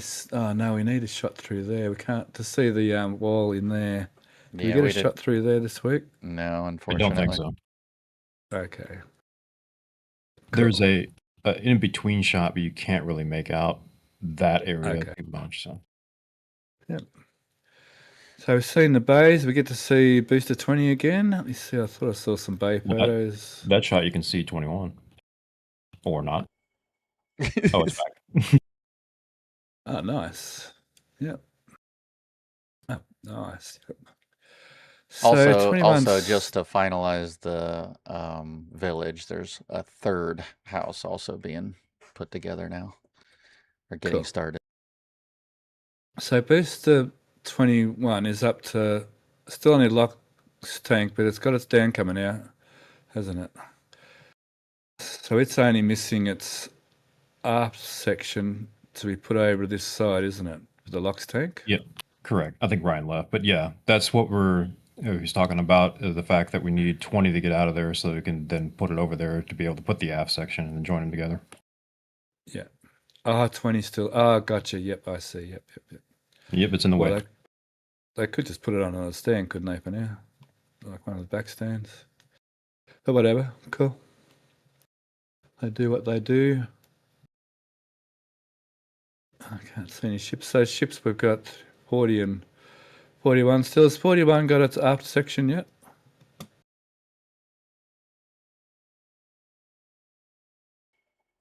I don't think it had its Could not downcomers, tell but ya. it had its downcomers, but I don't know whether it's got its aft section yet or not. So I don't know if 41's fully stacked yet.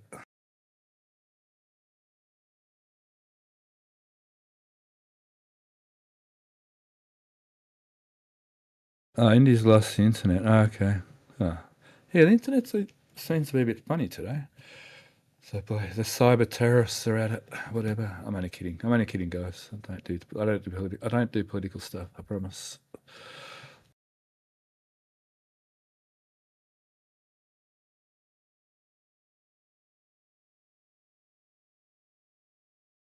A third house being built. 1, 2.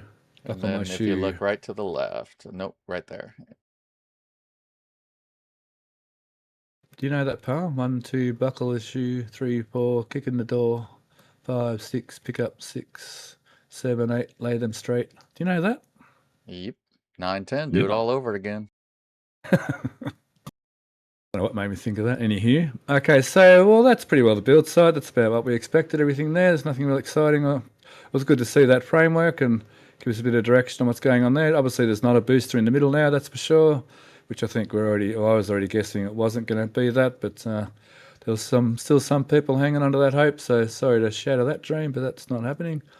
With the concrete thing on top, maybe they could, I don't know. Do you reckon, Phil, they'd be strong enough to hold a empty booster on top of that concrete slab? I don't think so. No way.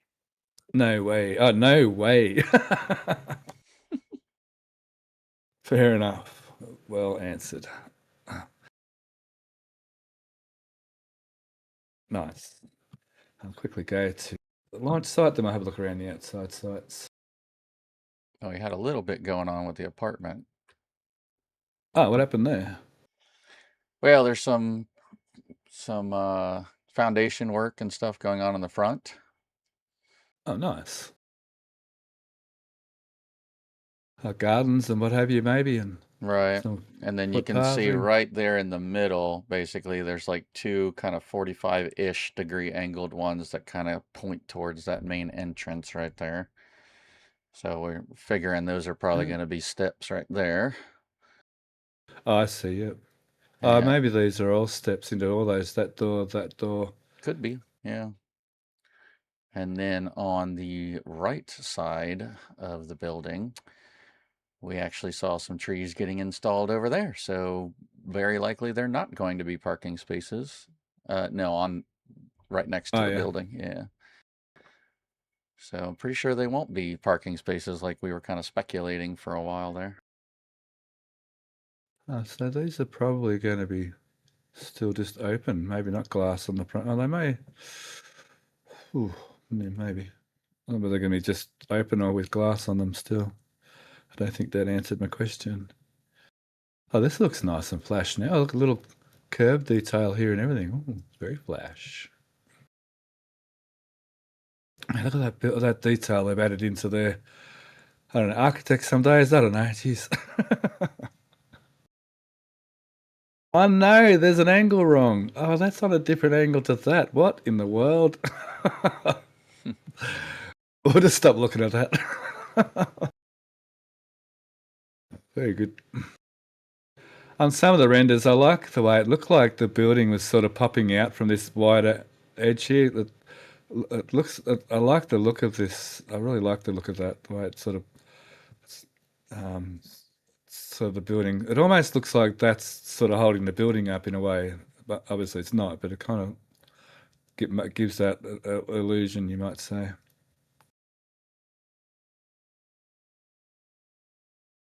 Oh, yeah, they're not they're not parking spots. No, I don't know, mate. Yeah, I don't know. Not with those trees there now. Yeah. I'm thinking it's just access for the people that live in the village to kind of walk up to their shops and stuff.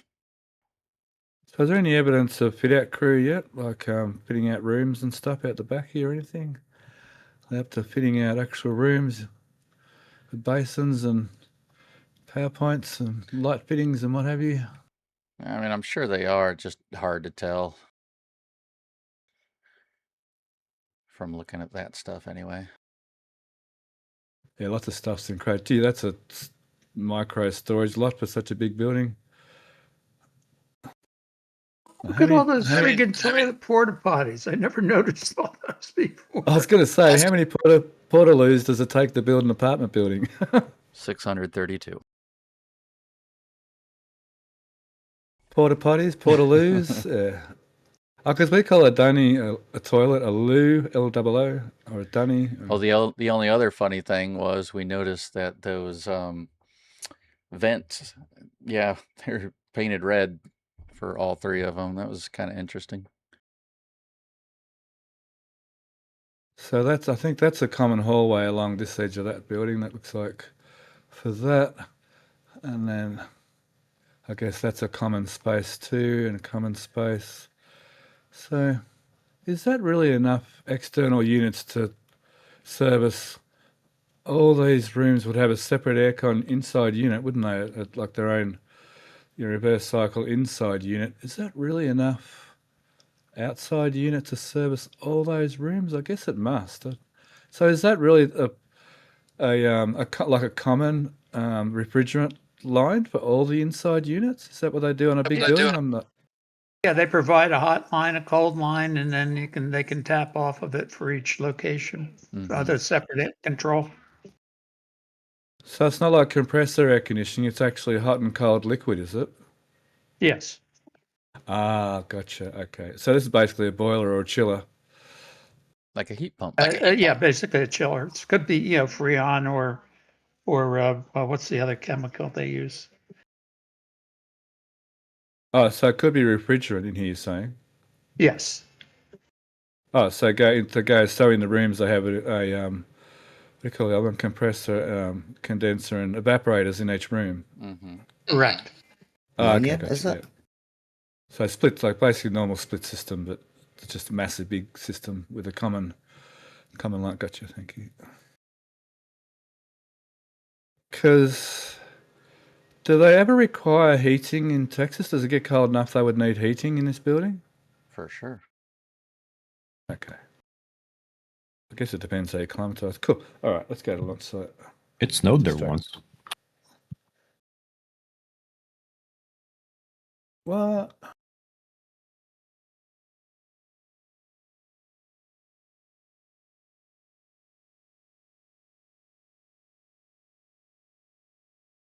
Oh, concrete. Oh, big concrete. No piles. They're just floating the concrete. What could possibly go wrong? It's called Tempcrete. Oh, didn't they rip up some concrete over here too? Yeah, they're ripping up concrete as well down here.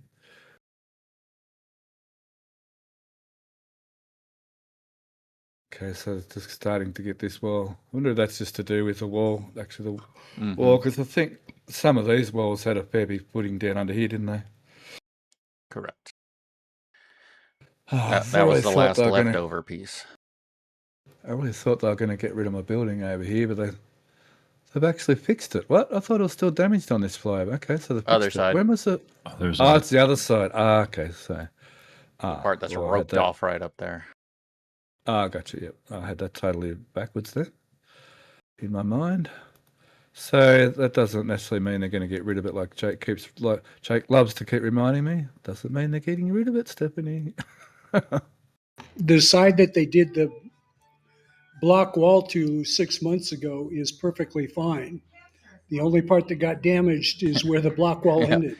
That side, however. That whole side, the left side of this picture right here is block wall. The right side is not. Yeah. And why they only did half of it, I don't know. Well, and as speculated, we are pretty sure that it has to do with the basically sea of locks that was in that area, and very likely something went boom boom inside. I think it's more highly likely it was an overpressure event, had nothing to do with locks in the area. Inside the building? No, the overpressure sucking That's all the air blown out from the the inside. Yeah, but there's stuff if the overpressure event caused a low pressure on the outside of that wall, it could have pulled that wall out apart. And that'll happen with situations like this. That can very easily happen, especially with such. See, fluid dynamics is sort of fairly iterative until it gets to a point where it's not. When things get when the numbers get really really big, weird stuff happens, and it's not. I heard someone else came up with this theory. I read on X too that the shockwave coming through here could very likely create a massive low pressure system in here that literally sucked the wall out rather than something from inside blowing it out like Alaska just said. It probably would have blown out the other side also. No, The other because side is that's right. It was an overpressure from the inside. Yeah, you're right. It would have blown that wall out as well. You would think. But the Or other taking side's that concrete. door off on the end. Oh, that might just be open. Oh, what a mess. No, or taking it out, blowing it out also. Yeah, it looks blown out.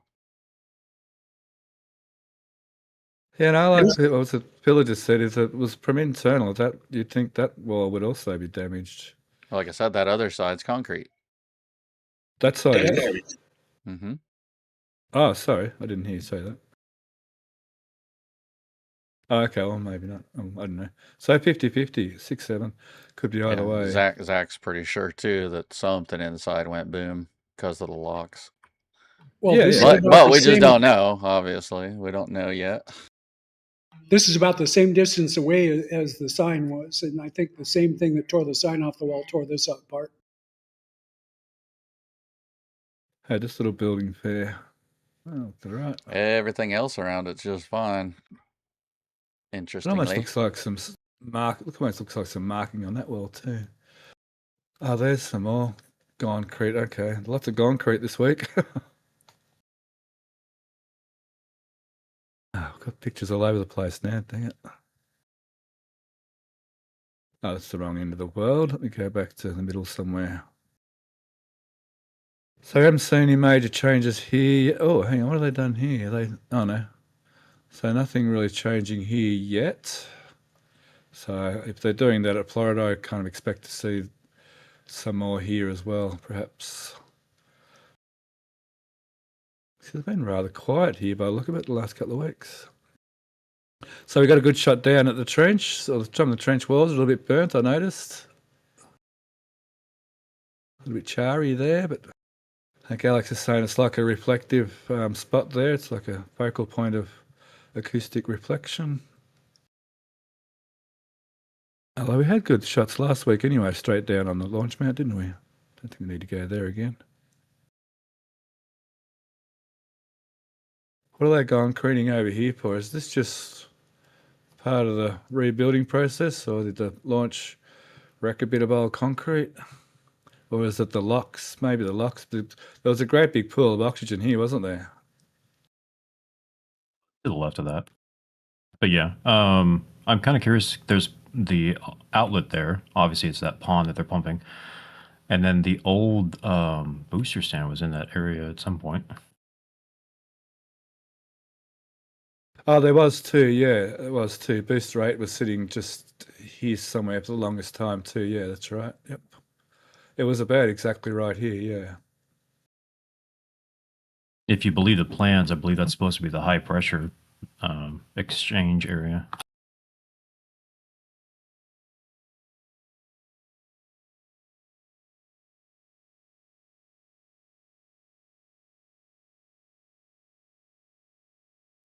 No, I've moved. Okay. I've freed up some hard drive space and moved all my old photos, so I can't go back on a photo right now. Alrighty, cool. So, see, this show is really supposed to branch on things we haven't talked about, so I imagine we've talked about most of all these things all the way through. It's obviously nice for me to have a little catch up with everybody too, but it's not necessary. Heaps of concrete getting ripped up. Wow. Are they finally going to use all these concrete? Oh, that's new concrete. I'm sure there's still a massive amount of conduits that still haven't used it. Maybe they're just there for like future proofing. Like down there's a ton of conduits not being used. And down over here somewhere too, there's a ton of conduits not being used down here somewhere.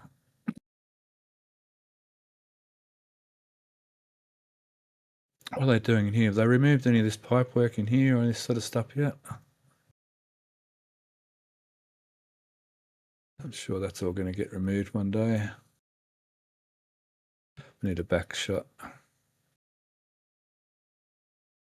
Well, that's not important. I'm sure you spoke about all that through the week. So many more piles going in. So I hear there's a bit of speculation about whether they'll stay, or I suppose they will. Filling in more. Oh, they're doing some footings here. The pile cap down here is getting put in for the stands, for the tank stands. Good. So that's at least the 2 new tanks probably at the port to come in here. They have 4 already, so. Oh, 4 new tanks at the port. Sorry, yeah. No, well, no. There's 6 total. There's 4 sitting 6 there. Yeah, two more came in. There's 4 sitting at the port road, along with the other smaller tanks that I'm assuming are going out. Oh, I see. Thanks. Yeah, that's what I had said earlier, Stuff, that the 2 tanks came in on Sunday, 2 more. Okay, yeah. Oh, so there's 2 more tanks than what we've got in photos. Mm-hmm. Cool. Those pile. Are these some of the? Are these old pile? Are these old piles still? Those big tall ones? I want to say they are. Yeah, some of them are those, and then there's also a couple of the old legs. Yeah. They're making a big pile cap for the basement. Yeah. That's not good. Oh, they've moved all this stuff somewhere. Oh, that's just, was that just all the materials for this, maybe, that's missing now? All this has been constructed. It's starting to look like a full-on construction site now. Looks really good now. Bit of concrete over there and things sort of set out a bit. Looks like a fairly well-organised construction site. Not that they're ever 100% organised. That's still nothing going on there. Cool. Nothing going on up there. ASU. I said I'll rush through these and I'll get onto the external sites that we haven't actually touched on.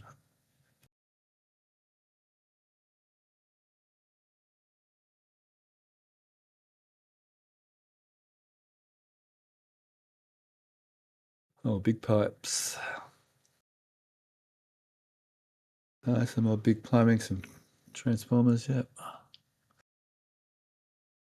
Circulation pumps.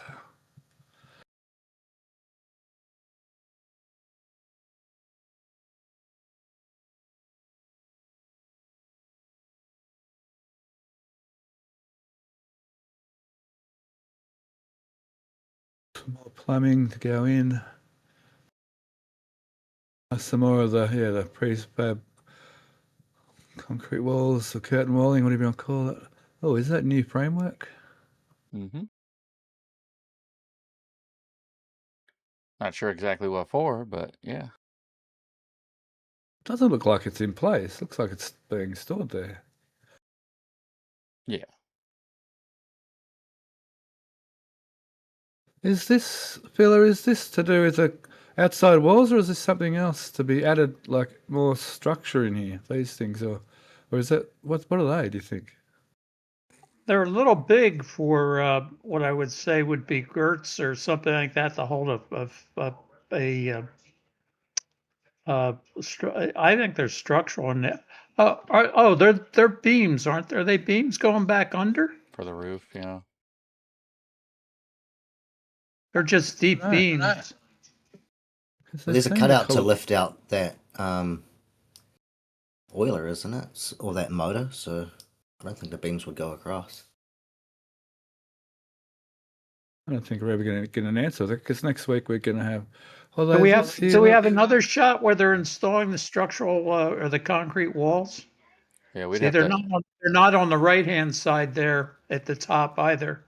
So there's something structural related to them. Yeah, well, we probably have to go back about 3 weeks before they poured that top deck and stuff to see kind of what they are, maybe. There's a cutout here. Looks like there's going to be a cutout here in the concrete wall too. Looks like there's something, yeah, something in here in particular. We'll They find could out. be potential rails possibly to run a crane across of some sort to pick something up and slide it out through there. We used to do things like that on the sewage treatment plants, where we needed to get access to interior equipment without maybe going through the roof. Yeah, I've seen them in many What industrial about situations. more intakes? Or like a vent hanger or something to hang the I vents? think they're too heavy for that. Okay. Air intakes are over this side back there. Sewage plants, aren't they a good fun place to work? I dropped my screwdriver one day down into a sewage pond and I'm thinking, yep, that's staying right there. Thank you very much. So they They can bill weren't you in the- there. They were not there roughly a month ago. Whenever they had the metal pieces on top deck before they had poured it, so they weren't there then. Are they on the opposite side? So that's why I'm trying to look through pictures right now to see if I can see when they showed right. up. I think these are they're like filter pads over that side. Oh, yeah, this is the closest shot, I think. Yeah. No, I don't think they are on the other side. Yeah, no. There's definitely something going on just in those two spots over there. And they almost look like, yeah, it's there and yeah, there. So, I don't know. Some kind of equipment. Cool. Doesn't matter. We'll find out sooner or later. Could they be potentially future connections or supports for a cable rack or a pipe rack that runs across the other building? Because there's nothing that goes underground between them, is there? Oh, that's a good point. Actually, Alex did say there's more than likely going to be yeah, actually, you probably got it nailed on the head there. He mentioned that there probably was going to be something come across to get where the compressed chilled air has got to get from there to here. And it won't run along the ground. It'll be in overhead racks. So that's exactly what that is, I think you find. Yep, that makes And I think sense. there's two things sitting in the middle there. See, in the middle bay under the V, they might be part of that operation too. Yes, I agree. Yep, that's more than likely what's going on there. Thank you. Yep. And for those who want to look back a little ways, they are in the flyover from the 15th. They are not there in the flyover from the 10th. Cool.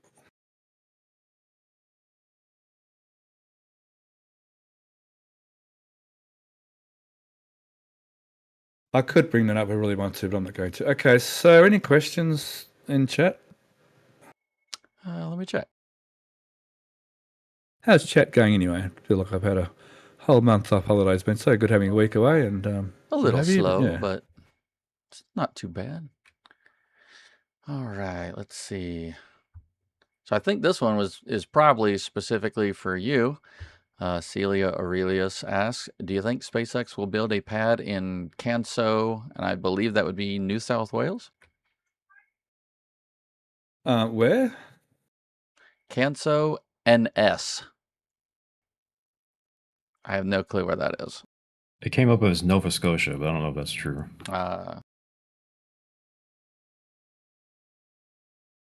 No, I did. Oof. So I have an inkling that there's going to be a Starbase in Australia, but and the two best spots for that would be somewhere like near where Gilmore Space is up near Bowen in Queensland.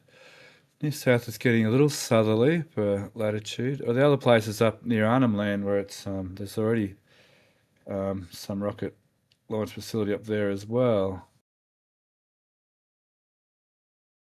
Google Earth takes so long to load. So yeah, I'm not sure. I hope so. Really do hope so. If that happens, I might even move up there and do a running commentary of that up there myself. Normal sort of things we expect to see. I'll get back to that question in a minute when Google Earth loads up. All right, let's have a look around the other sites. That's what we're here for. Oh, there's the first shot I've really seen water in the pool. Wow, it looks beautiful. Nice colour water. That almost looks like they painted it. That looks a lot cleaner than what it did the other day, but the lane marking was already in it. That looks very inviting. Looks like a nice place to have a little swim, cool up in the middle of summer, a bit of a tennis, game of tennis, then into the pool. So indoor hockey arena, no. There's a little work going on around that corner window there. Not really sure what's going on there. That little whitish spots around the corner there. Yeah. Oh, okay. We don't have any better hard. pictures, so it's just hard to tell what it is. Okay. It's hard to visualize, yeah. Yeah. Got more stuff going in over there, which I think is an extension to Chompy's. Yeah, I'd agree with that assessment. Is that a new dock, or has that always been, or is it a barge? It's a floating dock. That's new. Yeah. Has it got its bridge yet? It looks like it's missing its bridge. Well, there's one piece of wood to get over to it. Nice. And then it So looks like they are probably going to be putting in a home right there pretty soon. They're using it for staging for the plants right now for that area. Yeah. And then it looks like they're putting in a fountain possibly right there. Yep. Another mosquito breeding pond. I reckon this is freshwater or brackish water in here. I wonder. I guess it might be freshwater for mosquitoes, I mean, because mosquitoes only use freshwater as far as I know. Not that I know that much about mosquitoes. Yeah. Other than that, there's not really much going on in this area that we can see anyways. Yeah. It's going to take a minute to get through to all the areas because I'm just going to quickly look through each site because they're still a bit all over the place. That's fine. We'll get through it. Wow, this site's going full bore. Yeah, they're adding a lot of height to this area, that's for sure. Flat out like a lizard drinking. Yeah, we actually have a great shot of them lining up at the pit where they're picking up all the dirt and stuff, and there's a ton of trucks just going back and forth.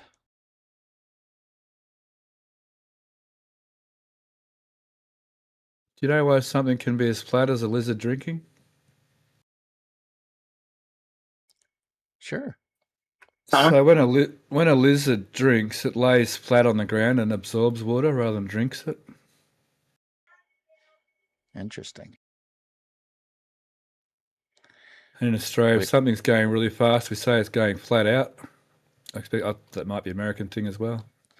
We also do have a very cool development as far as land swaps and stuff. Event dudes, maybe you want to take that?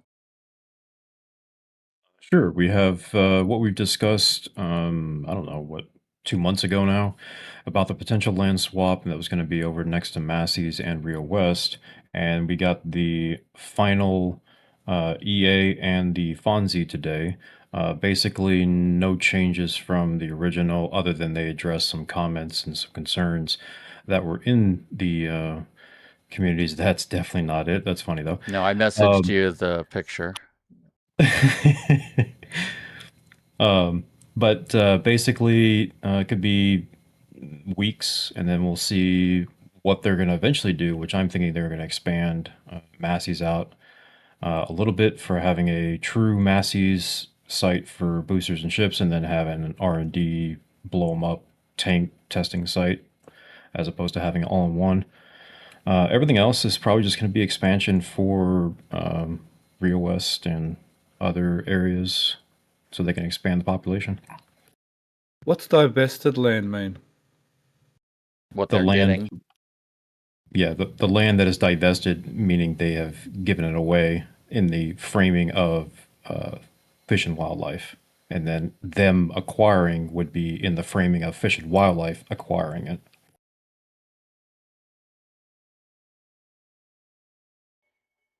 Yep. So So they're going to SpaceX end up. is SpaceX is giving They- them the purple, and they're getting the red. Oh, gotcha. Thank you. Yeah. Oh, this is that. Is this that site? I think we talked about this site a while ago. Did we? Or something? There was a block over here we spoke about a while ago. But I thought it was a bit further up near the airport. No, it's that site, and in fact, that site was the original site that they were going to swap them when they were going to get it with Texas parks, and they were going to get the Texas parks land next to the launch site. That was going to be that swapped for that, and that went through, and then they decided to back out of that deal for reasons. So.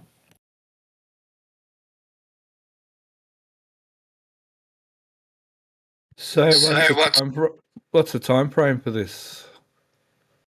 Like I said, it's basically days to weeks. So we've already got the Fonzie, so therefore there's no significant impact, and therefore we're going to move into titling and surveying and making sure everything else is good to go. The only caveat, and I mentioned this before, is SpaceX is required to effectively build a preservation area for the last shot, and the last shot is over Riverside, next to the where everybody watches the launch on that road. So they're going to preserve that land to build some sort of observation deck or something to that effect, and they have to put on the Starbase website some sort of historical link to the last shot as well.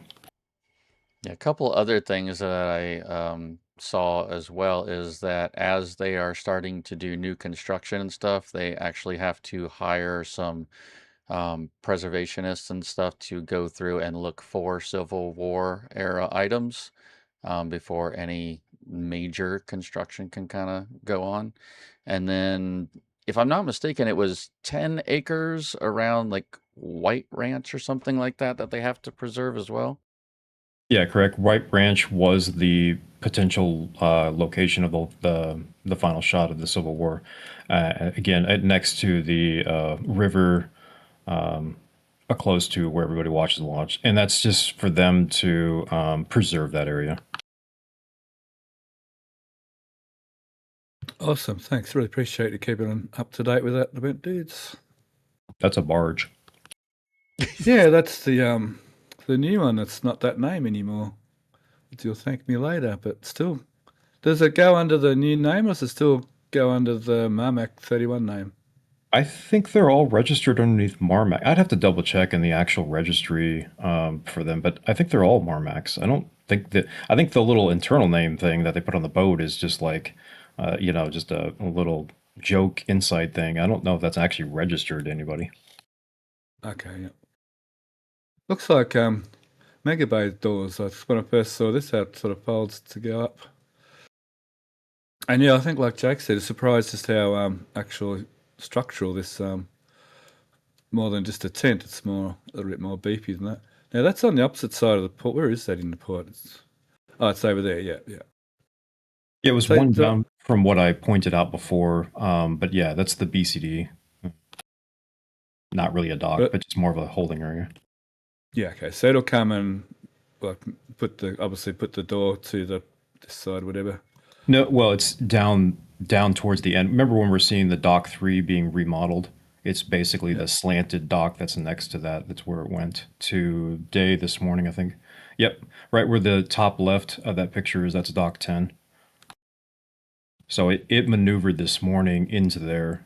Well, I think based on the fact that the tug was maneuvering in that area, I'm assuming it was pushing it into that direction, based on the tug being the distance away from that dock to push it in to get the door up front. So I'm assuming they've loaded this morning. Yeah. And these barges can regulate their ballast, can't they, to be higher or lower in the water as they need, can't they? Pretty sure that's correct. Sounds good. I would assume every ship has that ability that's of large scale. Mm-hmm. Hey, some tanks. Yeah. Plus 2 more. 4 out of 6. Good on them. They need tanks. Yeah. It was still coming into port and stuff while we were having the Sunday show. Event Dudes was the one that kind of saw it first. Yeah. Was it just one ring that went out to the port? I think it was 2 2, wasn't it? Ship Okay. and booster. Thank you. BDR2 and STR2. Is that what they call them? STRs? Yeah. Yeah. Celia is wondering, do you think SpaceX will close the beach eventually? I don't think so. Maybe. What do I you don't mean? think so. I don't think they need to. Boca Chica Beach, I don't think they need to. They close it all. You mean permanently? No, that would Right, be right.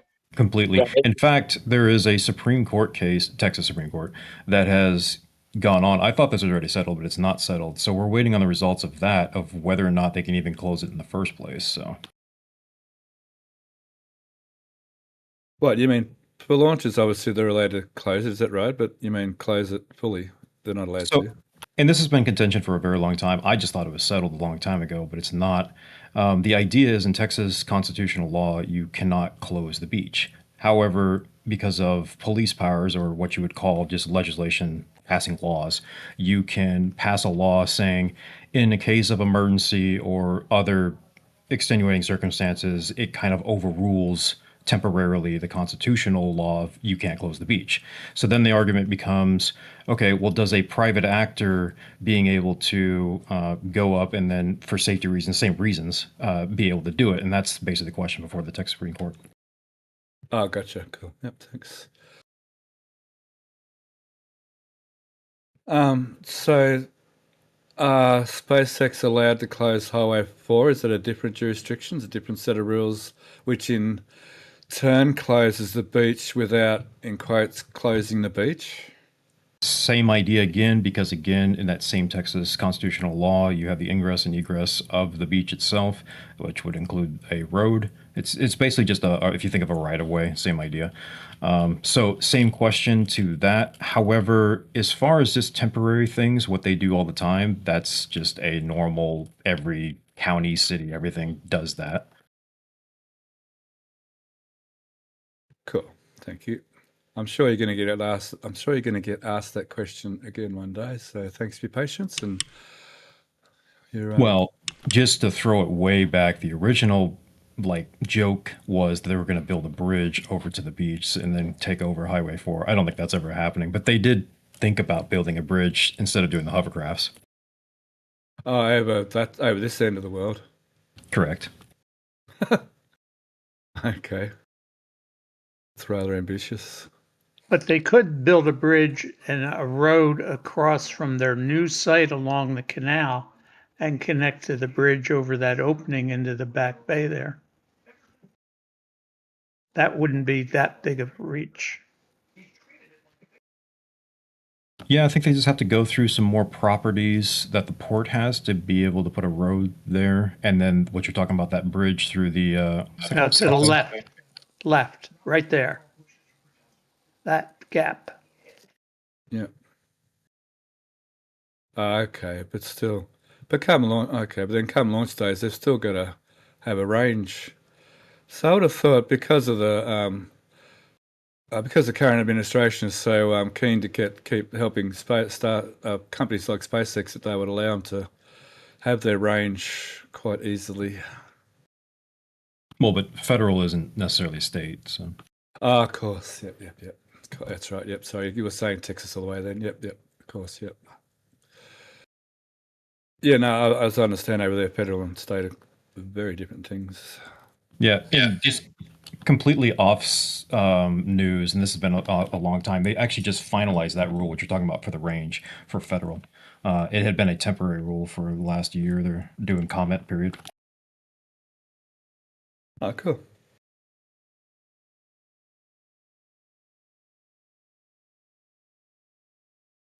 Okay, so we've got some closer ups of this site.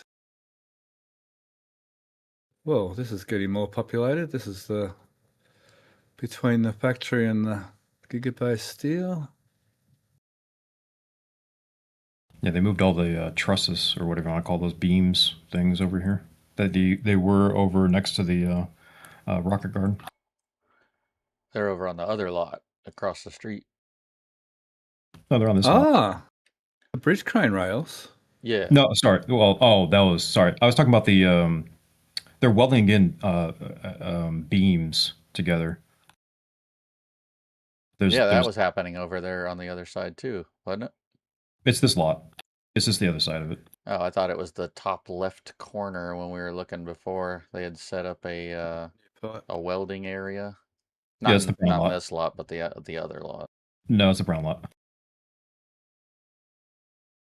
The W&W Steel lot is W&W Steel. This is WW Steel. That. Did you say the bridge crane rails have been moved from Sanchez to here? Up the top. Yep, right up there.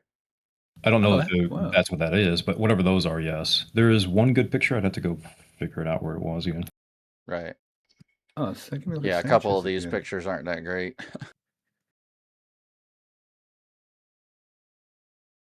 That's not Sanchez. Just excuse my alt tabbing here for a second. Where's Sanchez? Oh, yes. I didn't even notice them all missing from that area. 37. Shows you how. Yeah, that area has really been cleaned up over there by the wells. Oh wow.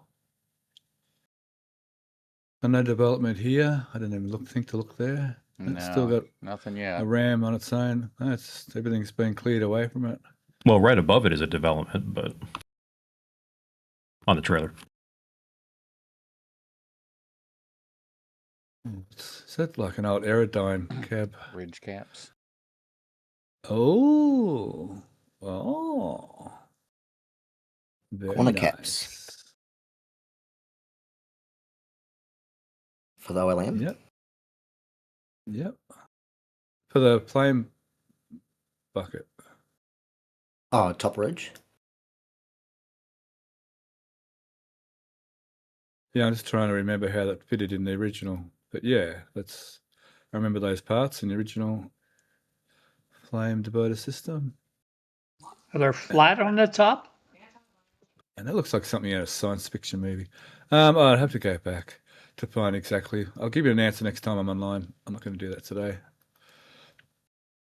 I'm not running on all cylinders today. Yeah, they match the ends that are sitting closest to the OLM. So I was only holes last in them. week that I learnt that there's actually like a railway line that's going to be welded on top of these for the actual bridge crane to run on. I thought the bridge crane actually ran on these beams, but no, apparently like every other bridge crane, there's a bit of train track goes on top as well. Yeah, I think that's what they're doing to the left. Putting on the whatever those. Right, that's what I was Field talking design. about earlier, where I was saying it was in this lot that they were doing the work on the things. I guess we were talking about two different sets of rails. This is the brown lot. Isn't there's a the storage. other There's lot with the storage of- parking lot? I Oh, thought this that is was the brown lot. this is WW Steel. Okay, my bad. There's storage of the rails, and then they're working on them to the left. So. Boom! You got some crow, and you got some crow. I mean, it is Crow for brown, everyone. so Yeah. I'm Do these- confused. I'm right these every use a- once in a while. Or wiring, a big long wire. So go ahead. Someone's saying, do these what? Do these cranes use a bus bar system, or do they have like wires that drag along the whole way? Both. They use a bus bar on the long lengths, and they use a loopy wire, obviously, to get to the trolley. Gotcha. Thank you. completely random. Speaking of bridge crane and or just big beams, over we have to go back to Sanchez. Over at Sanchez at the parking lot for the SPMTs. Oh, that giant has load spreader thing. Yeah. Mhm. Get Steph's That's opinion on crazy. that. Oh, The that white one, wow. yeah. Yeah, that one. Let me get a better look at it. Yeah, there's a better angle for sure. Oh, that's not going to work. I thought it was the SG ones that were in town, but I think it's just something different they brought in. I'm going to totally disappoint you with my opinions today about these, but no, I'm sorry once again. Sorry. And unless it's something to do with the new, I don't know, the new version 3. The I think it beefs Gigabyte, I up don't at know. those. It beefs up at those 3 load points. So. I think we had something in the script about this too. Let me double check.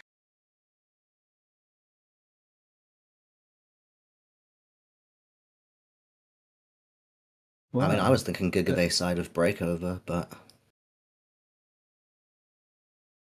Well, I'm gonna guess a lot of new stuff we see that isn't factory is going to be Gigabay stuff because even Yes. though Gigabay is still a long way from being finished, I think we're going to start seeing some of its what goes inside it arriving. So the only thing that we had in the script about this is that Starship Gazer got a good picture of it from the ground, apparently, and it says that it's marked for 300 tons. Could it be one of the bridge cranes that goes into the individual bays? Yeah. Bridge crane rail is wide enough to span one of those bays. Oh, it's not. No, it's not. No, this gets loaded from the top and the bottom. This is, like I said, some kind of load spreader. It could be something to do with the Gigabay though. what's I the can dryness see of here the it booster? says 300 tons. Why it needs 3 separate points is an interesting thing, and why they're like that. So was there nothing underneath, or just 3 holes through there? We're not sure. Okay. There's It's some probably massive. hollow. It's probably hollow up under there, so you can just pin a strap or a. So I don't mean to say no, that's not what it's going to be, Alaska. Just I can't see it myself. You could be right. Who knows? It's not the new load spreader for what they do for lifting boosters, right? I was going to say 300 tons. It sounds exactly what they need to lift a full booster, doesn't it? With one bridge crane, because we know at the moment they're still going to lift in Mega Bay 1. They've still got to use 2 bridge cranes to lift a full booster, because the load spreader they used to lift a completed booster's got a single bridge crane rating and a double bridge crane rating, and the single bridge crane rating isn't enough to lift a fully built empty booster. So this might be something to do with, may even be like even upside down or something. Oh no, I wouldn't think so. It's probably about the right way. Being 300 tons makes it suspiciously sound like it's to lift a booster, just being that particular number. But it doesn't mean it is that. Booster's 200 to 280, so it's pretty close. Yeah, I'm expecting booster to come in not far under. So they've got different things here too. Oh, there's something tons or something. It's a load limit per pin, I guess. I don't understand why they've got, and there'd be a load limit. Whew, that's a tiny bit of steel to load limit 300 tons. There'd be a load limit, like overall, then you could have separate load limits on each point here. There's interesting brackets here too. No, don't know. Only that its size and its rating sort of screams booster, but other than that, no idea. Those are just D-rings for the cranes, I think. The little cranes. To lift it Oh, off, whatever. these ones, yeah. Okay, Yeah. yeah, that makes sense, yeah. You see that in a lot of things, don't we? Yeah. Good question. Don't know. Oh, it is the same. Okay, I didn't even realize it is the same picture. I completely missed that. Yeah, it says 204, 204 and 300 in the center. Oh, 204, 300, 204. Yep. 204. I thought it was something completely different, honestly. I didn't realize the same thing. 204, it looked like 115 when you zoomed in on there on the 2 sides. So it could be multi-use to be able to pick up like a LOX tank or a methane tank, or even an empty booster, an unfinished booster with no engines, no grid fins, just this actual hulk of the booster might be around that other number you're saying. So you could sort of use that as an empty, like half-built booster, and then the big 300 odd ton for the full booster. They do sound like booster numbers, all those things. They're much bigger than ship numbers. Could it be a jig for the breakover operation, and there's something else that hangs underneath it, which helps pivot the load as it's shifting down? Just a thought. All sorts are good for sure. We're not sure about. We're guessing at the moment that they're going to hold the booster with the grid pin sockets to lay it down. So something, some kind of load spreader is probably going to be required that starts up here and hangs down to the grid pin, and as it breaks over, it's going to need to be able to, come out to this angle and eventually, obviously, out to this angle as it's being laid down. Actually, that's a good size comparison right there. Actually, how big it actually is. Just realized it But I'm says not- U.S. tons too, not metric tons.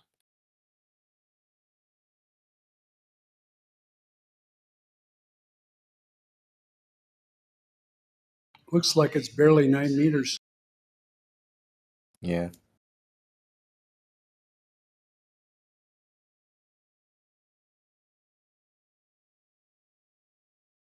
Same as a hot stage ring almost.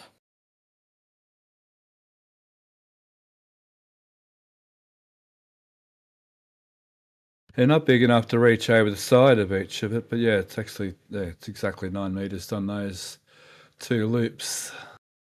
Sort of exactly 9 meters between that point and that point. So yeah, I don't know. I'm still sort of leaning towards booster, but not sure why. I don't know about breakover only because we think they're going to use these. So the load spreader for breakover is actually going to have to be bigger than 9 meters. Actually, well, yeah, I didn't even look. Was there anything changing on this thing? I didn't even look, sorry. Doesn't look like much. I think there's pads on those angles. There's added rusty bits. They've added some pads, I think. Yeah, I can't see this being adaptable to ship and booster. I think this is going to be booster. I think it's going to be something different for the ships. Or at least like some kind of adapter. Don't know about ship chat. Look, because it says, everything says booster so far. I haven't seen anything saying, although that frame only says breakover, it doesn't say booster breakover, but was it this thing? This thing actually said booster breakover, didn't it? This one. Booster aft frame, yeah. Booster horizontal aft frame, yeah. So that's obviously not going to be used for ship as well. So I'm not sure. Oh, that's the land. So when it's down on the ground, that's what's going to go onto the, say there. That's what it's going to land. It's going to land on those pads. That's what's going to be the barge is going to be under here. Because this will be vertical. Once the booster's horizontal, that'll be vertical, obviously. And yeah, that'll be the. So does the other one have anything like that under it yet?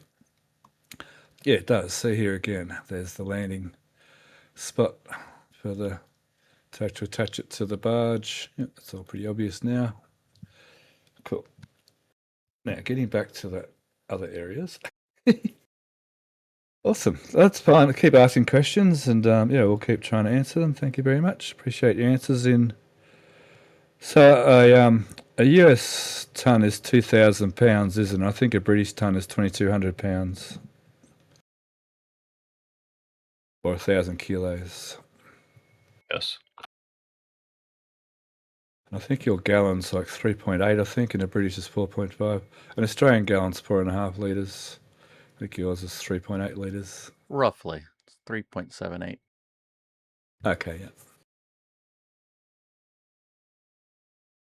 Our fuel price is being really good still.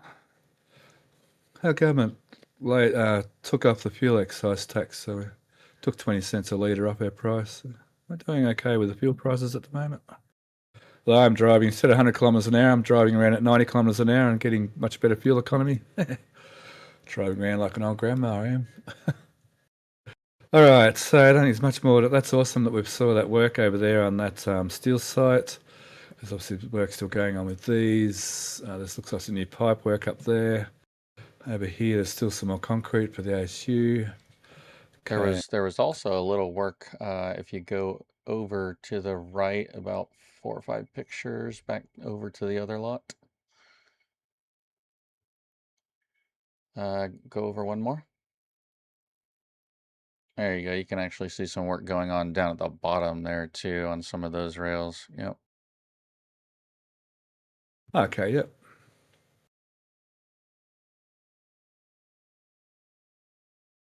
Yep, cool.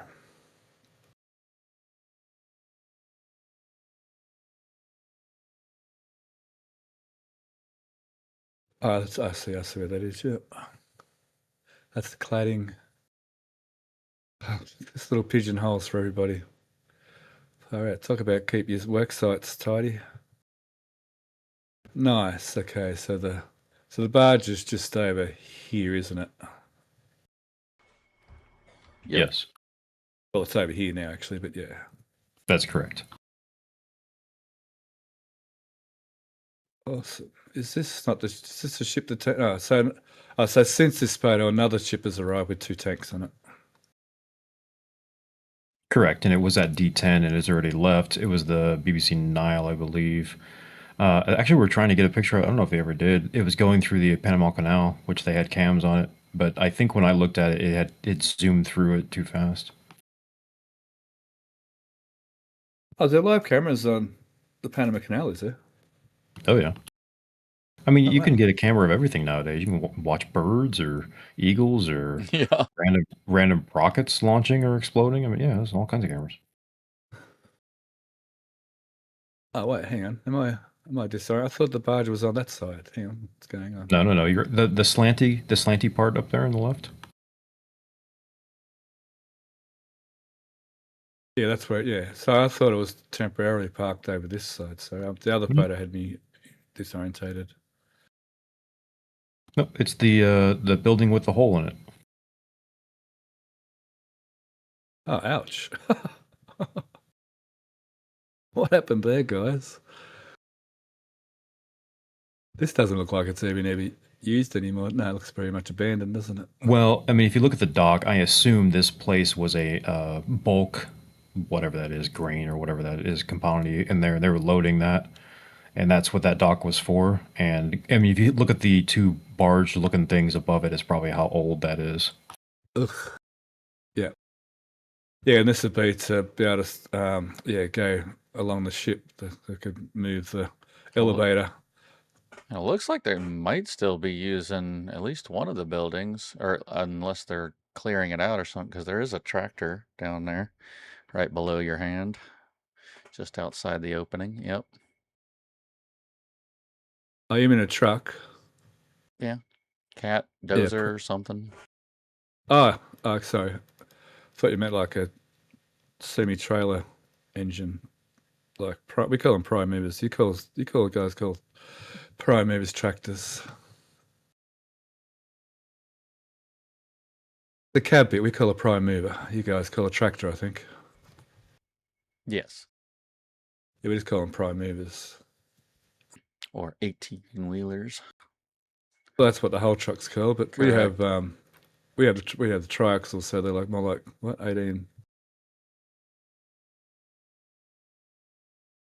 But they're 22 wheelers.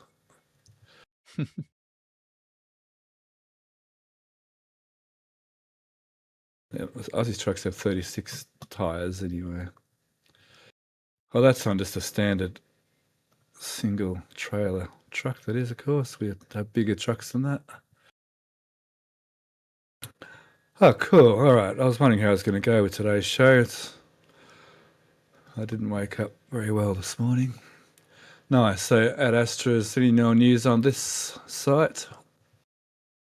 Nah, just more Still looking- services being installed, basically, but not exactly sure what's going to be.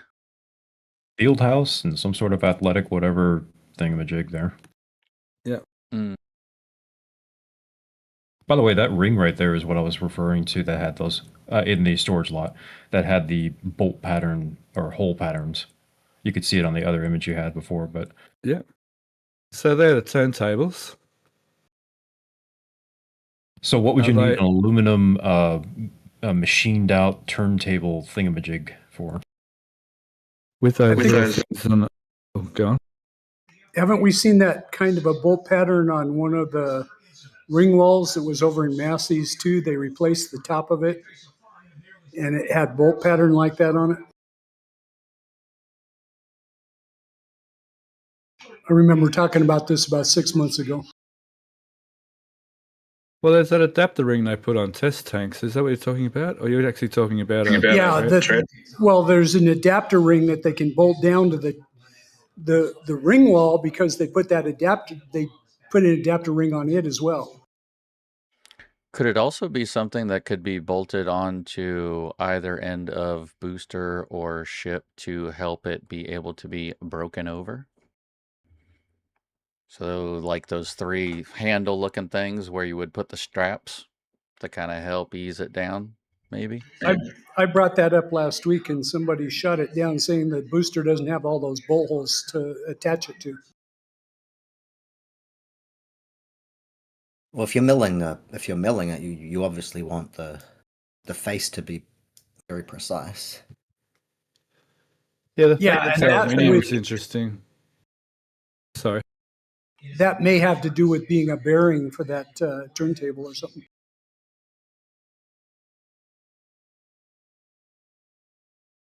All right. Because as I'm not adapter sure. plates, they don't really care about the surface. They just plonk it on there.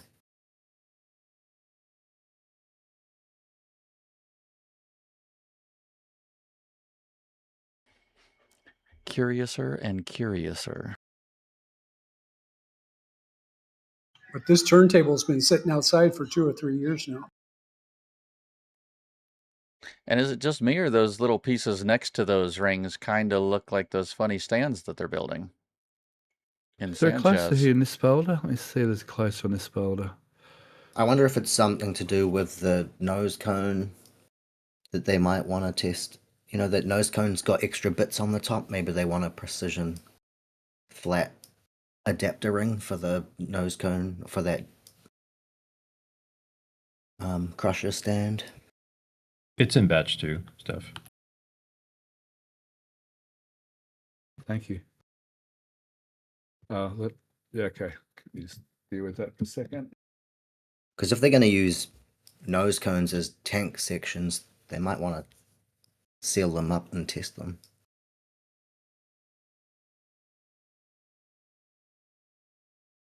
They were going to be used, I'm sure they're the same turntables what's in, let me see, was it, because I think they're different. The Mega Bay 1 and Mega Bay 2's turntables are slightly different. I thought these were originally supposed to be for, I'm thinking Mega Bay 2, but I'm second guessing myself now. That's where we thought it was going for a long time, yes, Mega Bay 2. Okay, thank you.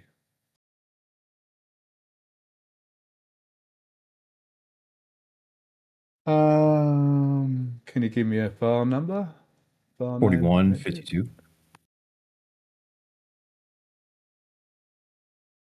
Oh, thank you so much.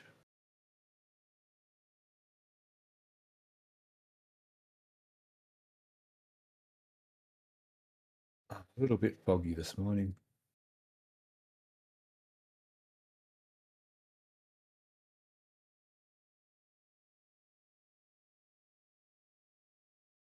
There's, oh no, this, oh, this one here, yeah. Yeah, maybe. But again, why, I mean, that almost looks like aluminium too, doesn't it? I don't know, maybe something to do with that.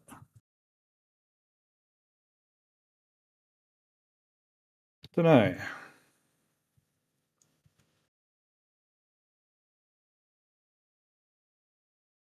Oh, this is the other steel lot. Cool. Was there anything real noticeable about the road upgrades? It's still plugging along here and there. Yeah, nothing too standouty this week. I love when it gets these good panoramic photos. They look so nice. Mm-hmm. I know it's really pretty the visual, especially with the clouds below. It's always nice to be above the clouds, I reckon, sometimes. So I flew up to Brisbane in the dark and flew home again in the daytime, so it's nice to see in the daytime. Left Brisbane, sunny 22, got back to Albury, rainy, foggy, well, not foggy, but close to it, and 9 degrees Celsius. Brr.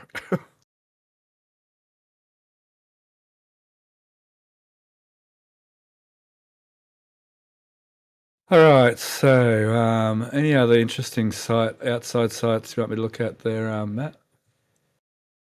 I think the only one in pictures that you haven't shown just yet is that dirt lot that I was talking about, where they're getting all the dirt for that Huddleston home site. But That's I'll nothing give me a special.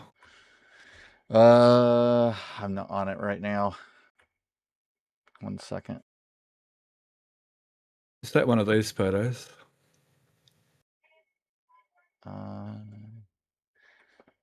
Yep, that one right there. Okay, gotcha. Oh, and there's a line of trucks. Okay, yeah.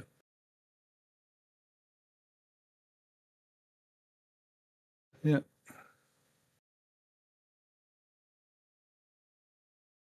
Oh, okay, yeah. Oh, Yeah, wow, yeah. go more Oh, left. holy, Yeah. holy dooly, check them all out. Oh, look at the amount of dirt they've been digging away in here. Wow. Gee, whatever the soil they're looking for, they found it. Yeah.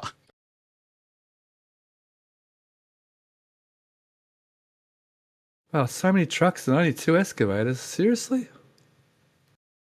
They do fill them pretty fast, actually. It only takes probably like 6 or 8 bucketfuls to fill one of those up. Obviously not fast enough. It seems like a waste Yeah. of resource of trucks. Looks like there should be a digger here and a digger here and a digger here. Oh, that's really interesting. Oh, I'm glad, sir. Thank you. I'm glad you showed me that photo. That's very interesting. Because truckies don't like sitting still. They only get paid when the machines are getting working, mostly. Not a lot of truckies work by hour. Truckers. All right, then you got that one just to the left there, 2 spots. Yep. Oh, this lot, yep. Still a storage lot. Yep.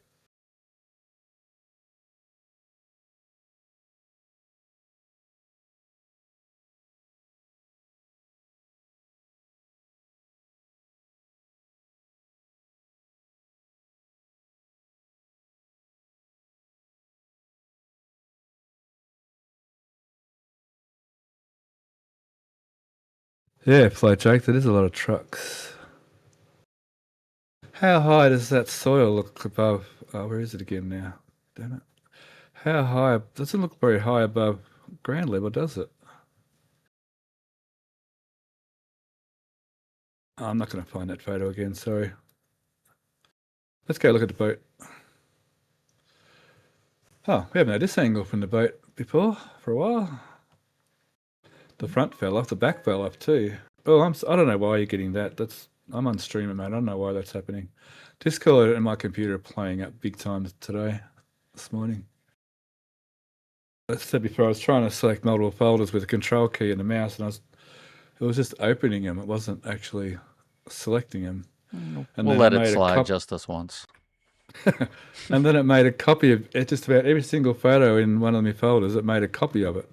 So trying to move files, I couldn't block select. I had to select individual files because it was, every time I did it, it was making a copy of them.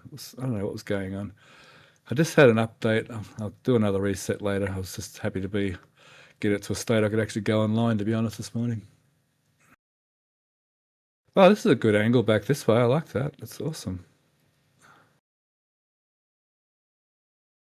Gee, still so much of it left. Gee, I got an idea. They've cut a fair bit off the back of here. Yeah, I think they've cut. Yeah, this was heaps. I'm pretty sure they've cut like this whole deck out, at least, since last time I seen. Yeah, it's getting down there. The front too seems, that other shot, you could just see the front a little bit. Oh, that one, sorry, yeah, there. Yeah, that back is where we had seen all those lockers and stuff like that. Might just be the perspective too. That all seems. Oh, that does seem very cleaned out too. Like I said, I don't have last week's photos with me, so I won't do a comparison. But yeah, they seem to be flying along. Cool. Okay, let's go over to the. So how long have we been going for? What's that? Nearly 3 hours. Cool. I feel like I've given the required amount of time today.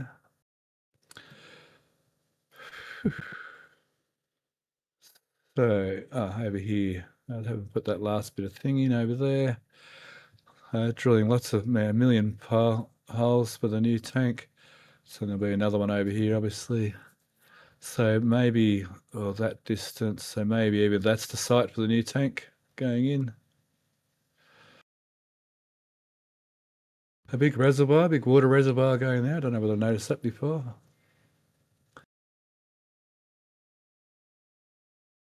Still not sure about that building. Oh, that's different. Looks like scaffold and wind protection. They're getting a lot of forms in that electrical area. Yeah, oh, I see. Yep.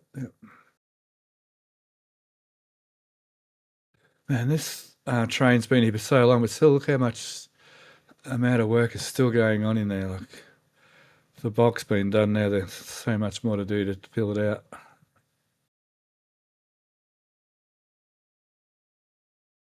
Still doesn't look. Still very much looks like it's under construction, to be honest. I'm not sure if this all gets clad eventually. It kind of looks like it does, doesn't it? That looks like a clad, going to be a clad roof, doesn't it? This maybe looks like a clad wall. I guess that looks like going to be cladding, doesn't it?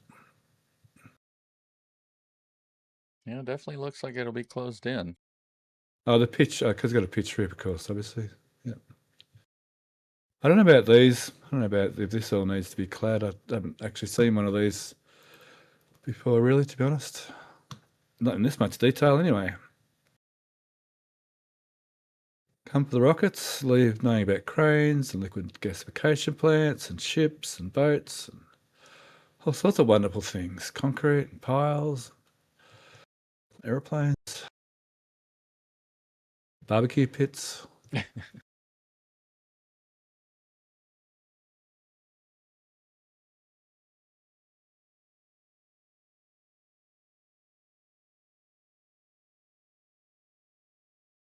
Lots of cars. Wow. Gee, wow, that's a lot of people working here and busing people in. Man, there must be a couple of thousand workers here, yeah, at any one stage working right now. Wow, what a logistical challenge that must be for them. Far out. Yeah, we're seeing a lot of foundation work for the third big tank there. Yeah.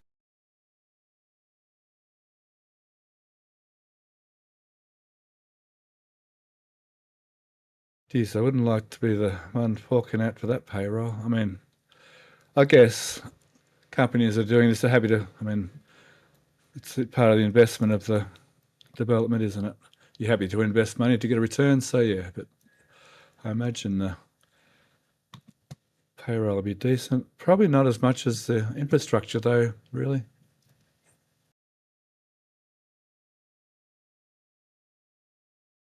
All right, I'm about talked out. Is there any other questions? I really don't mean to cut the show short or anything. I'm just I'm fine to keep talking. There's more sites we want to look over and what have you. Oh, we covered basically everything, I think. Some random details. One, they put bars over the combustors or the gas gens, which I thought was hilarious because now I guess if something blows, it just hits the bar. It doesn't blow off the grate.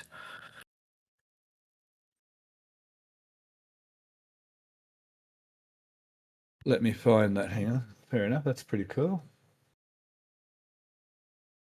They haven't put the grate back yet, so I'm kind of curious about that. But the bars are only over the combustor areas, so it's almost as though they're trying to contain if it explodes upwards.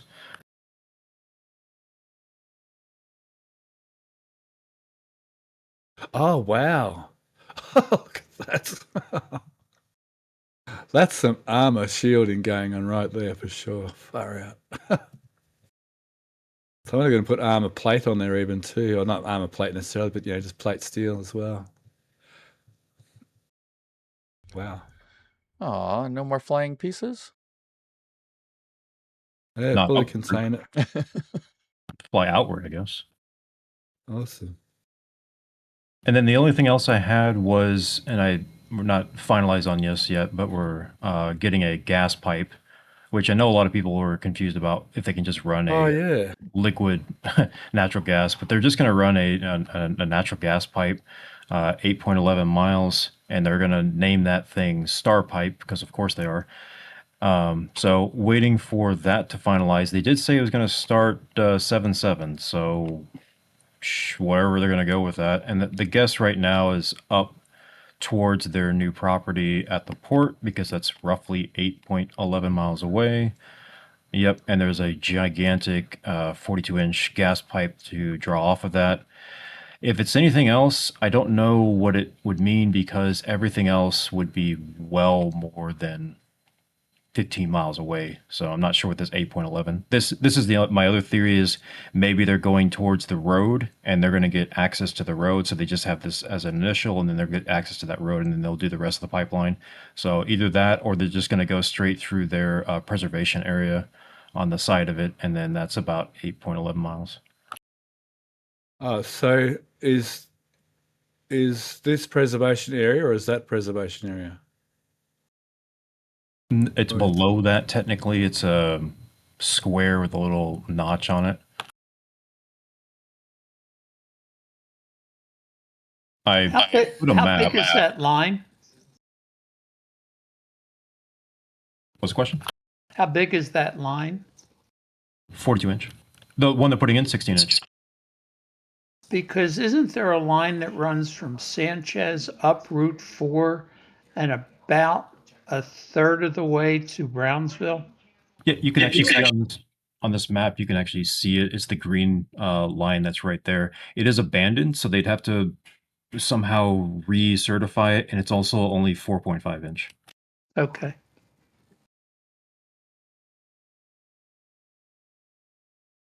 Cool. Really appreciate those details. Thank you. That we're still waiting on. That is just a easement and right of way. We're also waiting on the details of it. We're just curious to what that easement and right of way is and what it's pertaining. If they say natural gas line, we have a winner. If they say something else, maybe not so clear. We're still waiting on, of course, their authorization to purchase the land as well.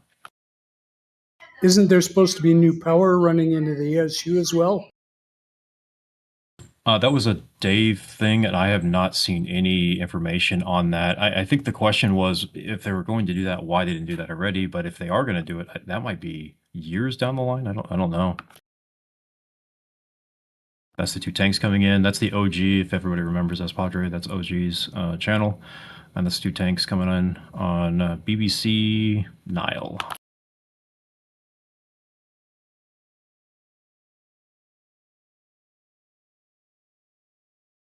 That's BBC Nile. Yeah. It did not go to Dock 16. It went to Dock 10. Of course. That's Dock 10.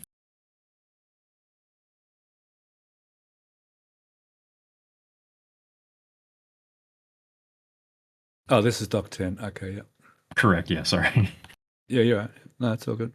That feels like something I should know. So, what's that mean? INMMA? I don't remember, honestly. It came through Panama Canal, so something southern. Okay, yeah. Actually, it might say on the... no, because it said Florida on that thing. Never mind.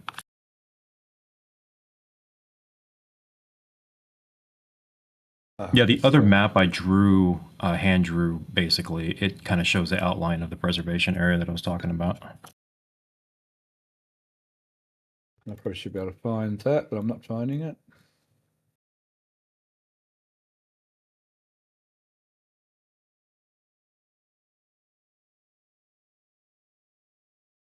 Oh, these were what you're thinking about. They could go across there. Yeah, that box is basically their preservation area. They do have a set aside on the bottom of the preservation area, but I'm not quite sure about that western side, if they have a set aside for them to be able to run a pipeline or anything. So that's just a guess. And the only reason that's a guess because it came out to the correct-ish mileage that they were going for. So, and the reason I would tend to think you're looking at going directly to Brownsville because that South Bay is awfully, awfully sensitive, and you'd raise all kinds of ruckus if you tried to dig a pipeline through there. I agree. I just don't know where the 8.11 gets you. It doesn't get you anywhere near Brownsville, and there's no pipeline in Brownsville. It's on the north side of the channel. Yeah, that's just a map of, you can see the right-of-ways cut out, is why I drew it the way I did. It's following the right-of-ways that would technically be used. Yeah. Oh, good. That's a lot of. Oh, good on you. That's a lot of work and detail you've gone into there. Thanks, Spenty. That's awesome work. Thank you. Yep, Oh, good on ya. expecting T4, which will explain that I'm completely wrong and they're actually going to run a line somewhere else. Hopefully in a couple weeks. We'll see. So the INMAA is the global UN low code, aka location code for the port of Chennai in India. Oh, thank you.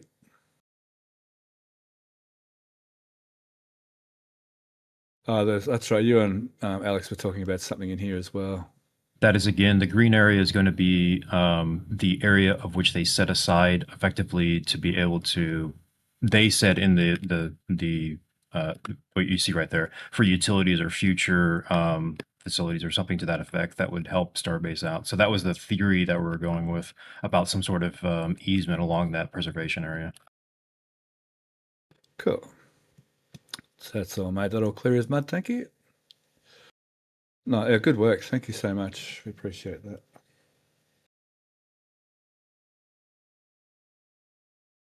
Okay, what else have you drummed up? Anything else you got drummed up you want me to No, show? still So waiting on maybe- Louisiana. Louisiana is I don't even know where that's coming from. There was this other thing that I don't really follow. SpaceX was purchasing a bunch of land in Texas for what is presumably going to be their AI facility. But I don't really follow that. And they're just purchasing land currently. They're not doing anything with it. So. Yep. So launch sites in Australia was asked earlier. So Gilmore Space is up here at Bowen somewhere. Where are we? Harvey Bay. Oh, it's further north and all that. Oh, now I'm lost in my own country. Yeah, I know there's two separate chip fabs and basically like work areas that they're putting in right next to the Tesla Austin factory. And then I think the bigger one that you're talking about, I believe, is going over near Houston, if I'm not mistaken. That's correct.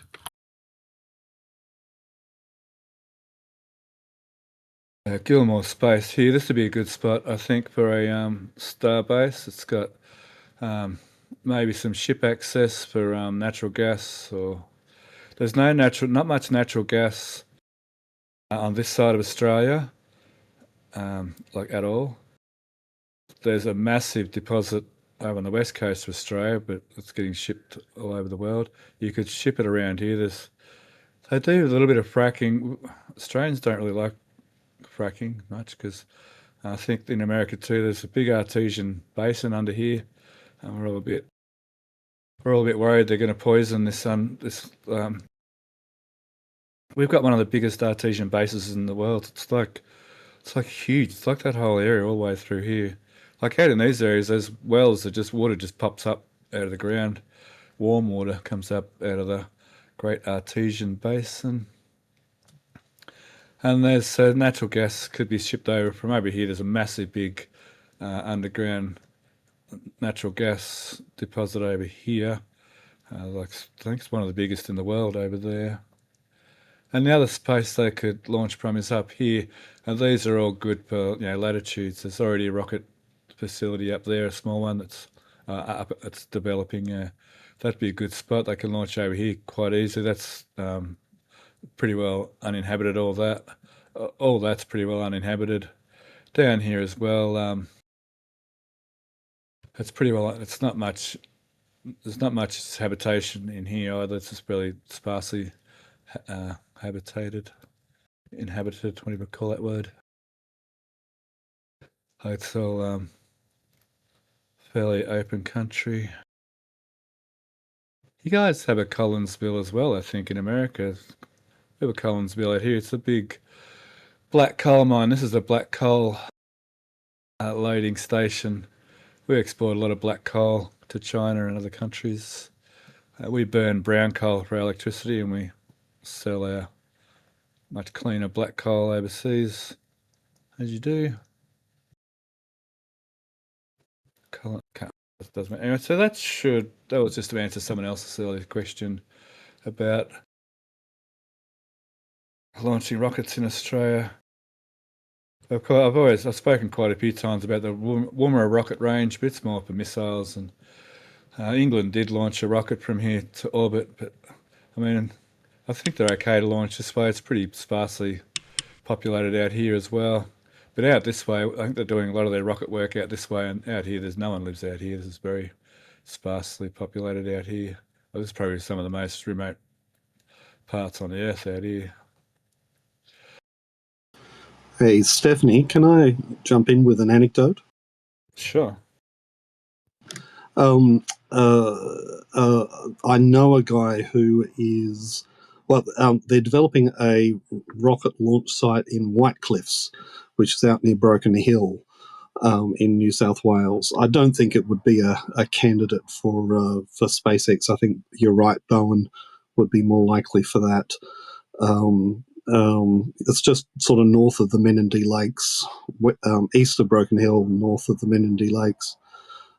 So south of where you are now. A bit further south from there. So Broken Hill is kind of like halfway down the state. Oh yeah, there it is. You're right, you found it. Yeah, so Endeavour Aerospace own the site. They're part of New South Wales University. And there's a rocket company, Sunburnt Space, that's looking to launch sounding rockets later this year and hoping to get to orbit within the next 5 years from there as their launch site. So they'll be launching east again. So once again, that's pretty sparsely populated out here to the west. This is pretty open country. What about here? Is that the Darling River? Is it up here? Looks like the Darling River. It's about the right spot for it. Have you been to Menindee Lakes? You sound Aussie. Have you been out that way? Oh, very, very many years ago. No, I haven't been recently, but I'm hoping to go out there with Sunburnt Space for a test launch next year. It'll be I've not been to White Cliffs before. The White Cliffs Hotel is underground. So that'll be a bit of fun.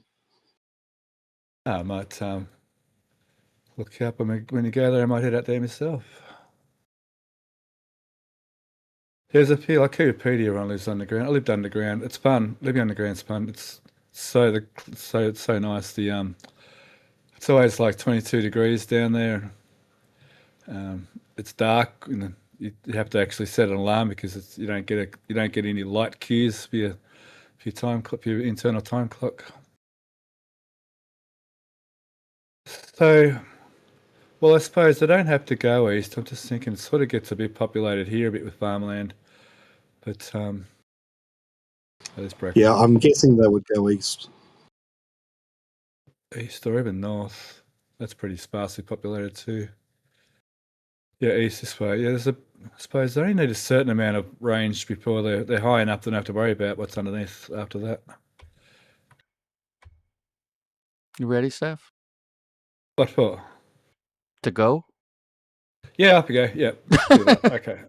Thanks, YouTube. Thanks. Thanks. I just want to thank Event Dudes and who else was talking, Phila and Lasker, and thanks, AB. I appreciate that little bit input there. Thank you, and I'll look forward to that event. And Matt, and thanks, Mauricio, obviously, for the pictures. Yeah, thank you. Thanks, YouTube. Thanks, Matt. You can sign off. All right. We appreciate everybody being here tonight and want to let you know that we do have our next flyover scheduled. It will be Saturday at 10 a.m. Central, so look forward to that. As most of you know, we do a live flyover stream. So as Mauricio's up in the air taking pictures, we are watching and we are getting those pictures in real time. So look forward to that, and we hope to see you all there. Until then, love, peace, and chopstick reel grease.